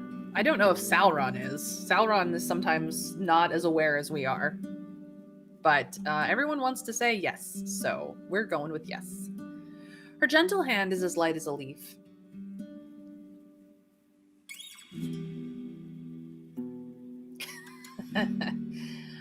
The druids have convinced my people to accept the way it is, the will of the wilderness.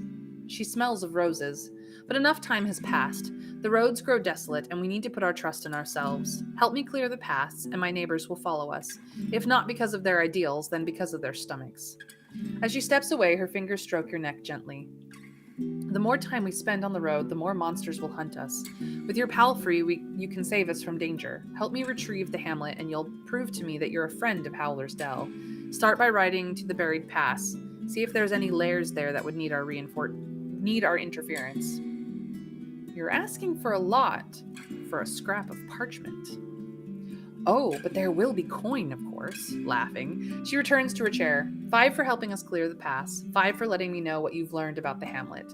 Another 3 if you have to fight in any of these places.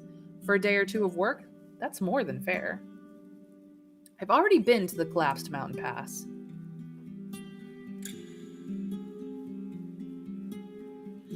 She rests her chin on the back of her hand and listens patiently to your story and taps on the table once you mention the buried rags. None of us were there on the day of the earthquake, and whatever corpses may be there, they've surely been awoken by the fogs by now. She straightens up. It's still better than a wyvern or a lair of harpies. The plan stays the same. You'll take 20 diggers and guards and escort them to the rock slide. Your job is to keep them alive and well. She looks at the sky. It may take many hours, maybe even an entire day, so you should start in the morning. You'll get the first share of your payment once the pass is clear. Well, we've got plenty of time, so we are ready to escort your people to the rock slide. Let's go. Without wasting any time, Theus helps you muster the guards and diggers. They're healthy, well-fed, and in most cases young. Their chattering is filled with excitement. The younger ones are eager to mention that they've never been so far away from the walls. The older expedition members are going to lead and advise. They listen to the instructions carefully and are first to take spears from the guards. It doesn't take long before you're ready to leave, so we ask the guards to open the gate. The workers carry clubs, spears, and a simple wheelbarrow, filled with food rations, water skins, and tools. While one spade and one pickaxe were made of precious iron, others were made of either from wooden planks, in case of the former, or deer antlers. Still being in the forest, your companions share memories about their time spent among the familiar trees.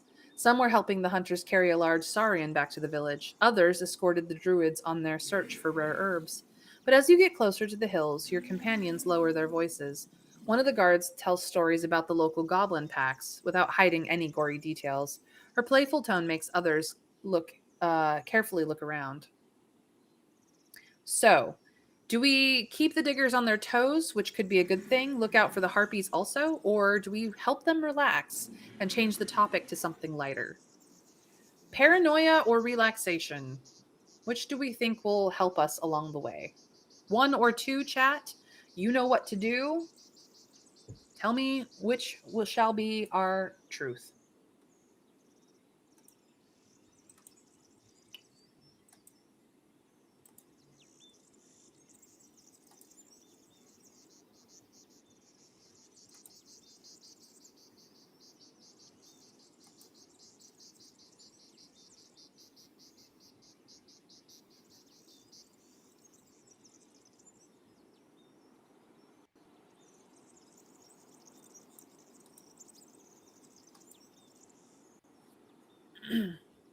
Looks like the ones have it. Yes, it's going to be a potentially dangerous area. Dropping their guard is risky. It's also probably going to backfire, but constant vigilance. Yes, we shall constantly be vigilant. The guard finishes one more of her tales, looking with a smirk at the workers. That's right, you chip in, and that's why we need to keep our eyes open. Threats may hide in rocks, in clouds, and beneath our feet. I'll ride last, so I've got our backs. Now lower your voices. Let's not cause any more landslides. The others nod, the others nod afterwards you regroup. We travel in silence.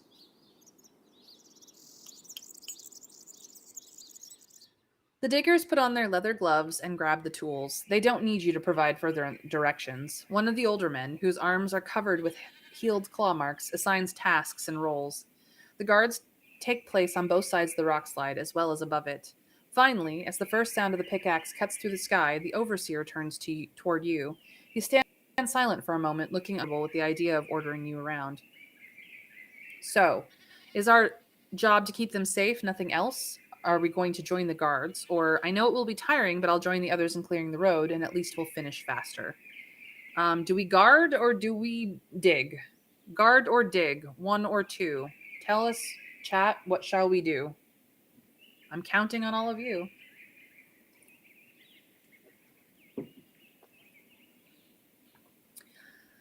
Yes, I know my rhyming is cheesy, but I do it anyways. 1. We're here to guard. Helping them will speed it up slightly, but we'll be grossly unprepared if we get attacked, and also tired. Or 2, I have a vote for 1 and I have a vote for 2. So, sorry, awkward. What is it that we will do? 1 or 2? Because you must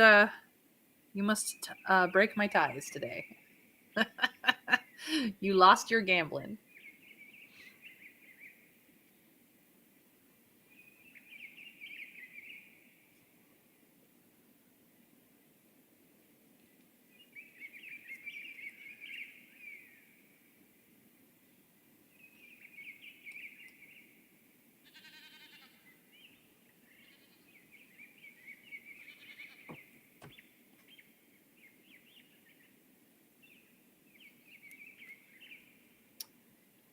We were told to keep them safe, but we could get faster. If we manage to save time, we could get some other stuff done today. Building morale with the village might also be a nice side bonus. Well, the 2s have it. Sorry, Trav. It's going to be tiring, but we are going to help.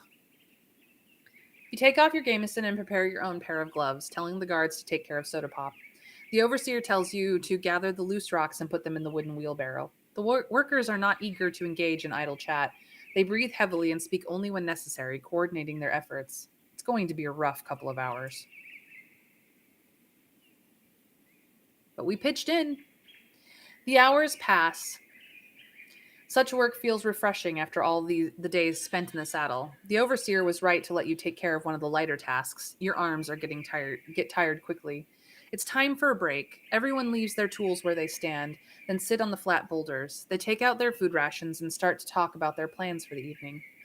So, would we rather stay vigilant and walk away to look out for beasts, or do we sit down with them and try to be companionable?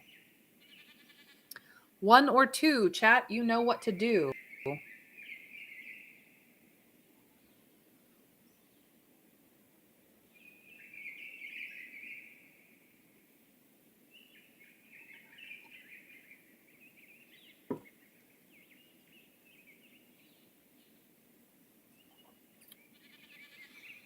We still got 10 and a half hours of the day, so do we stay vigilant or do we try to be companionable?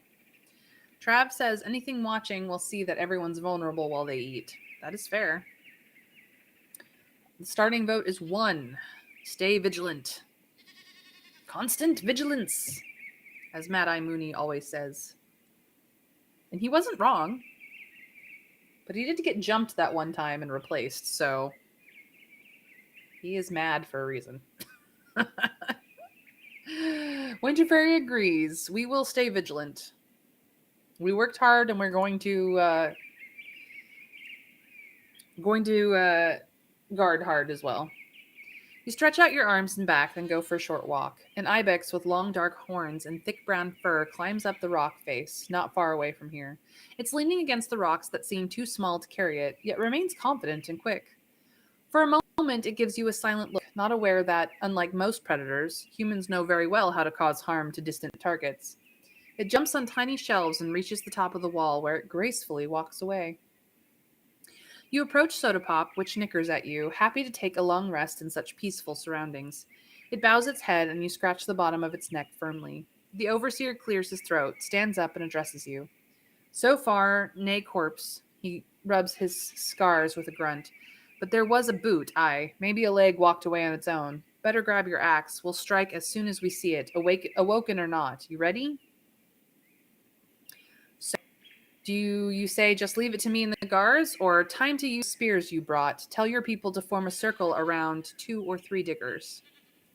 1 or 2, what shall we do? Chat, I believe in you.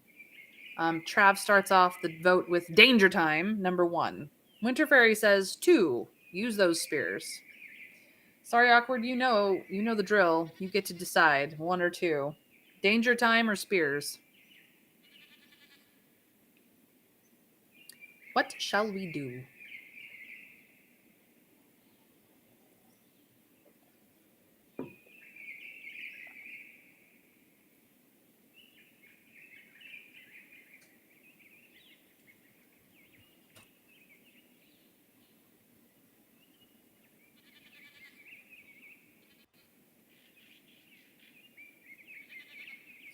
So many decisions today, too. Might as well get everyone involved. I know. Hey, I have made lots of decisions myself today, so don't you start, man. Now you know how it feels. Time to use those spears. He nods. All right, let's stay patient. We have all the numbers we need. Right now, he gestures for everyone to stand up and gather around him, then points at 5 people, calling them by their names. You stay on guard. The rest you dig. Don't move more than one rock at once. Anyone hears anything or sees a bone, stop whatever you're doing and shout. We do nay need nay adventurers. Half of the workers grab the spears and form a semicircle around the diggers. The others move slowly, breaking, pushing, and carrying away the rocks. The tension is palpable, and there are not enough hands to get through the rubble quickly. I stay close, ready to strike.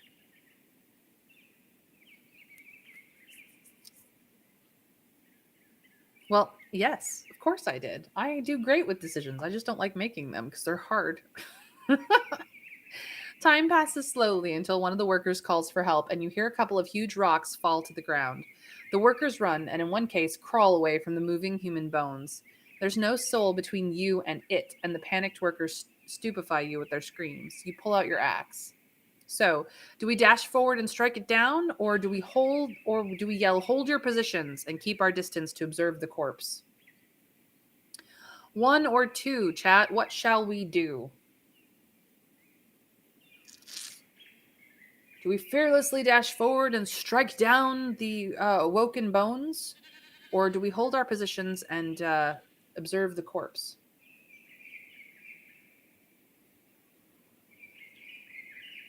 You guys know the drill.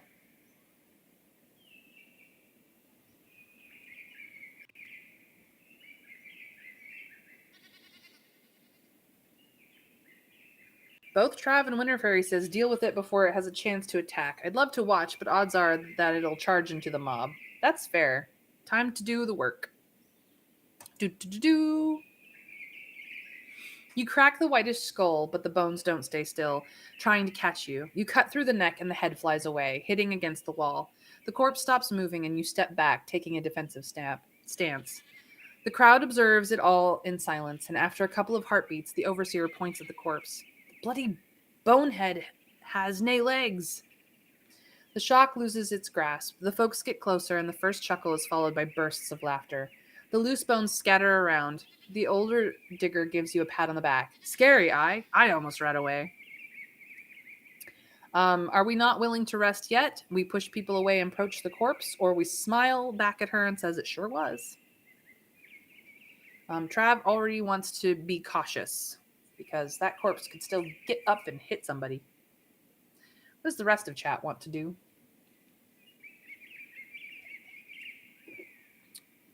All right, caution it is. That is the consensus. The undead didn't even have its hips, and it was lucky to sit in an upward position. Was this wretch buried by the tree, or did it get trapped after it died here? Wonders one of the guards, and a digger responds by spitting on the ground. Let's hope no one was stupid enough to not burn their dead. The hesitant workers try to stay away from the bones, but the overseer kicks the skull away, sparking another wave of laughter. He cups his head around his mouth. Now, there may be another one here, and its legs may still be kicking. Grab your tools. We do not have more than an hour ahead of us. He turns towards you and nods politely. You know how to get rid of a corpse on the road. What do we do?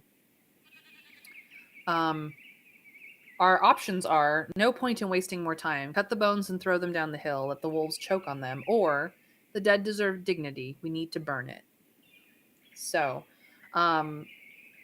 efficiency or dignity? One or two? What shall we do, chat? What shall we do?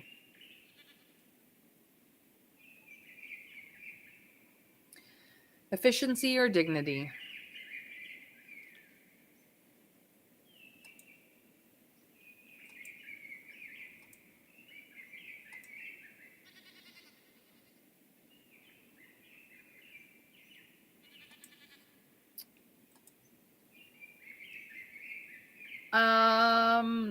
Let's check our religion. Our religion says you have a strong connection to nature and spirits. Your vanishing traditions are forbidden in the 10 cities and seen by some as sinister and treacherous. And our faith is undetermined. The strength of your religious conviction is measured by your actions and judgments.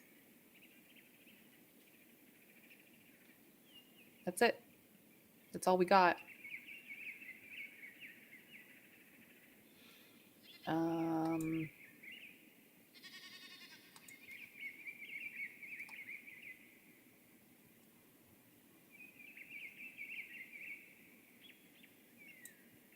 Pagans. Right's followers see other religions as paganism. The United Church oppressed pagans' beliefs in many ways, including military raids. Some areas, especially the villages set far away from the cities, still follow the beliefs of their ancestors, even if they have to keep it a secret. Some of them are indeed limited to a single tribe, but there are also popular ideas that reappear in various shapes across the entire realm. Some communities praise minor deities connected to specific trees, hills, or rivers, while others tend to focus on living in harmony with nature or on practicing strict sets of rules, following an archaic, conservative lifestyle. Even though most pagans condemn blood sorcery, it's common for shamans, druids, and witches to practice necromancy. Some practices can get dark. Animal or human sacrifices are considered especially appalling. The number of pagan settlements, as well as those that merge paganism with the teachings of fellowships, has been increasing ever since the southern invasion reduced the influence of the United Church. The settlers from the south also bring their own traditions. That is what we know.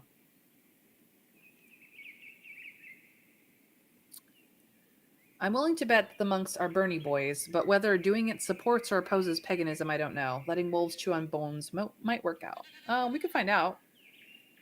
Um, the winged hourglass. Um,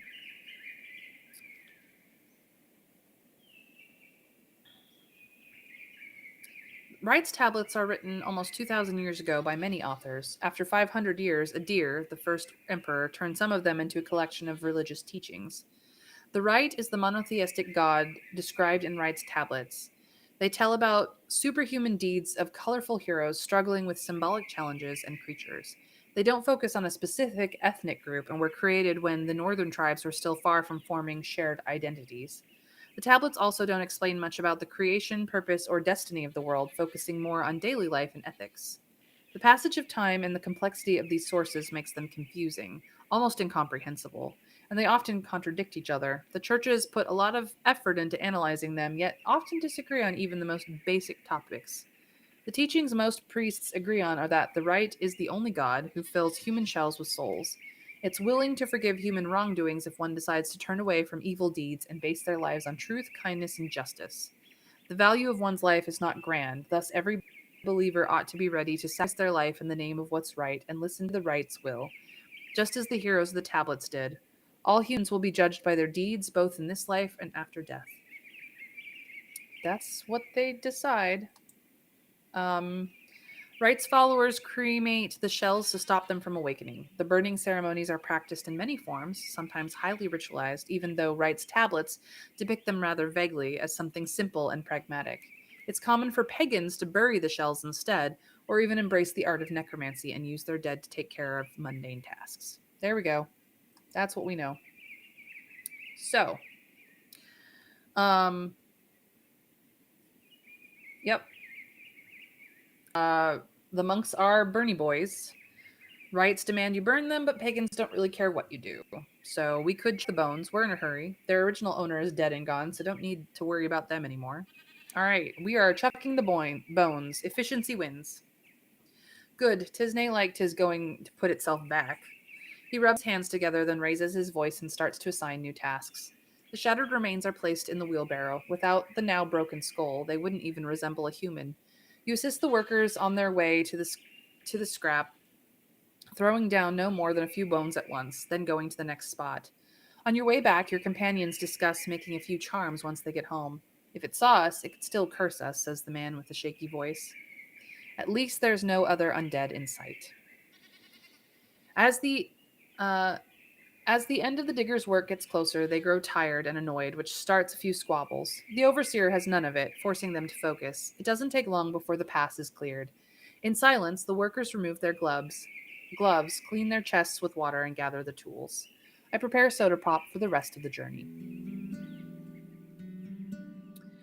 A group of harpies follows your steps, but after half an hour, they give up on you, seeing that you remain in large numbers. Your return trip is safe, and the workers cheer up quickly.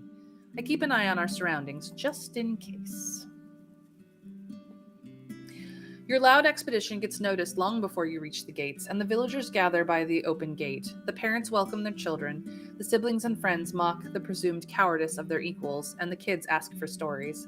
For many of the members of your group, it was the first time that they truly left their homes. Since no soul approaches me, I ride through the empty village and lead Soda Pop to the stables. We did it. We did it, chat. We did it. As you're crossing the first bridge, a guard greets you with a smile. Our mayor will wait you in the usual spot. She's glad to see that you're safe. You lead your mount to the haystack, and as you loosen up the saddle, yet another person shows up behind you. This time, it's the man with the large club, whom you previously met on your path to the priests, though this time he's wearing sandals. You're summoned by Elpis, Speaker of the Forest, he states solemnly, and you should see her right away. 1, 2, or 3, chat. How will we respond? And why is that? And what if I won't? Or I'll be there right away. 3, on it. Let's go. Let's see if she's learned what pleasantness is. We know she hasn't. She's old and stubborn. We absolutely know she hasn't. 1, 2, or 3. What will it be? Chat, you tell me. The vote has started with 3. The 3s have it. It seems that we will be polite. I'll be there right away.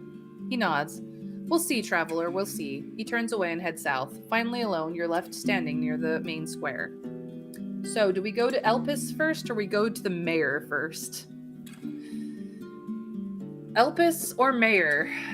Theus. Elpis or Theus? 1 or 2? Tell me, chat, which one shall we do?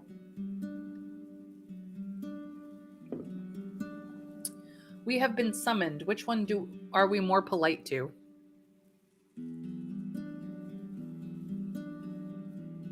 1 is the mayor, 2 is the druidess. Elpis or Theus? Who do we prioritize?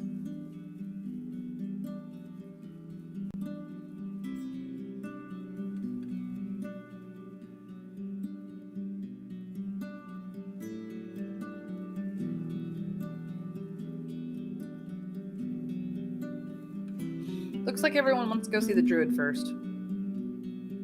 All right.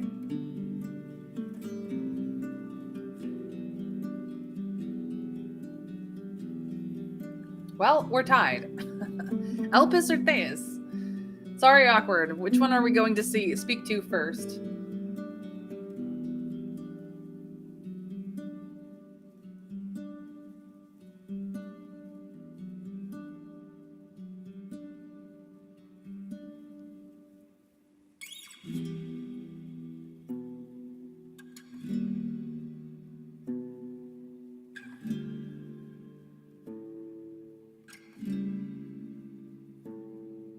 I need my tiebreaker to break this tie. Maybe we can gain favor with the druids if we see them first. We know the mayor already likes us well enough. I guess we're gonna go see the druid first. I go to Elpis. The building site hasn't changed much since the last day of your visit. The druids are bowing their heads as they form a circle, most of them standing.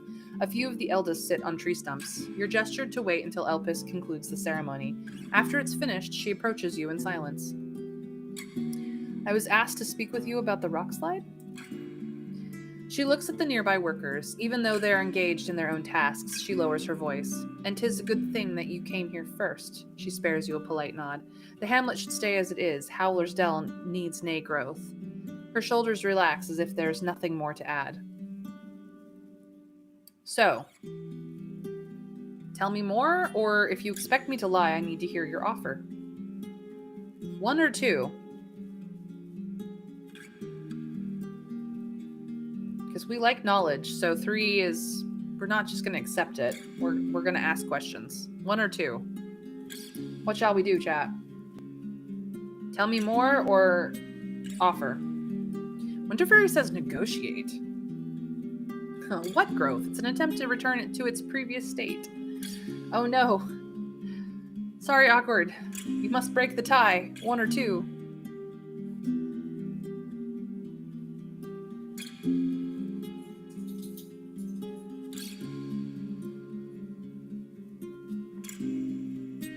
Explain yourself. All right, we are asking questions. Tell me more. Our people need nay more gluttony, nay more opulence, nay creature can ever gain anything that it can gain everything that it dreams of, and that's a hurtful pursuit, a run that breaks limbs. Her lips get thinner. Theus's heart belongs to Hovlavin. Give her what she wants now, and she'll be weakened. When the day of hardship comes, she'll not have enough strength to accept it. So it's just politics? There isn't even a wild spirit to be afraid of? Without a word, she taps her staff with her fingers. If you expect me to lie, I need to hear your offer. Her eyes shine, lively as lightning. We do nae trade, stranger. We do nae beg. We do nae bribe. We do nae promise. We give what is deserved. We do what needs to be done. If your shell is not empty, you'll do what's right. Okay. Two of the druids whisper to themselves in the old speech, making sure you can't understand them. About Aristos. She observes you in silence. I'm not sure why you would ask about our neighbors. Her voice gets lower with every word. But you showed us kind gestures. He's young, lost, and sad. To heal, he ought to seek a friendly shoulder amongst people, not in the world outside. Farewell. Alrighty then. You're wandering through the village. A field worker walks by you, coughing loudly as he tries to open his water skin. A young man is hanging laundry, humming a melody you've never heard before. Alright, we are going to go talk to Theus. You approach the inn. The stools and benches are filled. People share meals, news, and plans for later. The air is lively and filled with soothing routine. The innkeeper is walking among the tables cheerfully, taking care of empty bowls and plates, or bringing new servings from inside the building. Theus is sitting in her chair, sharing a meal with a couple of fancy-looking folks.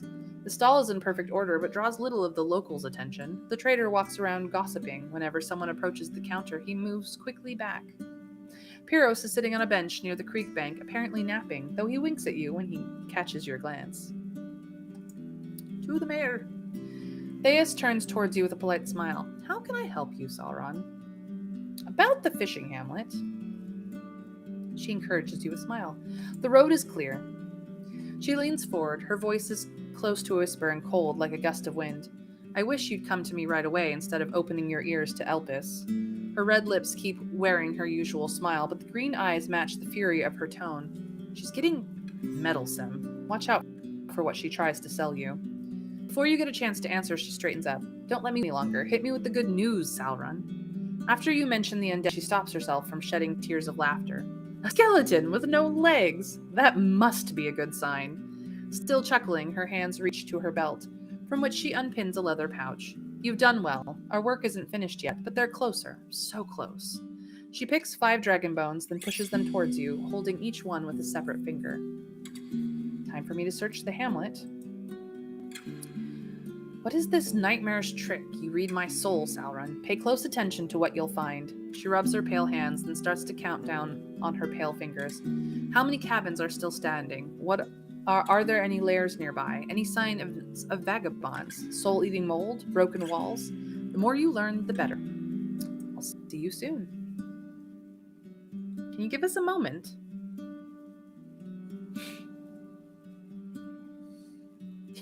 Yeah, exactly, Trav. So, Thea, sorry I'm late, but the head druidess wants me to undermine you and screw your attempts at having regular fish again. Can you give us a moment? As you frown, a muscular, crudely dressed woman approaches the table, asking Theus for directions. Something about moist logs and breaking boards. You stop paying attention quickly and instead wonder why the mayor insists on holding these meetings outside. So, is she so busy she needs to be constantly available to others?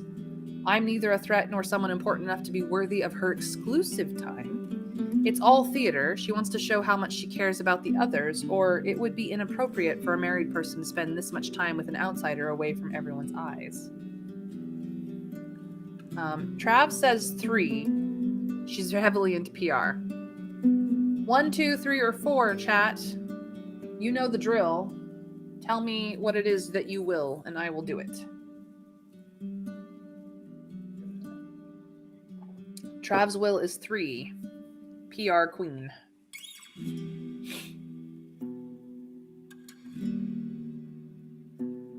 What does the rest of chat think? We're just going to get through this little section and probably wrap up. So, Winter Fairy agrees. PR Queen it is. Great job. She sends off the worker with an encouraging smile. Though, when her eyes meets yours, it shifts into a challenging smirk. She's still not willing to speak about Aristos with us. That's annoying. Thank you for your time. All right. We're going to leave it here, chat. We've accomplished many things, been to many places, have almost the entirety of the map filled out. Look at that. We know our way around now. Pretty darn good. We still have a hamlet over here to find. We need to go back through here at some point. But we have opened up almost all the areas we can in the game. We have made some progress, but we have many, many, many quests to finish. Look at all these quests. So many quests. All the quests. We've completed a small number of them as well. So that is what we have left. All right, chat.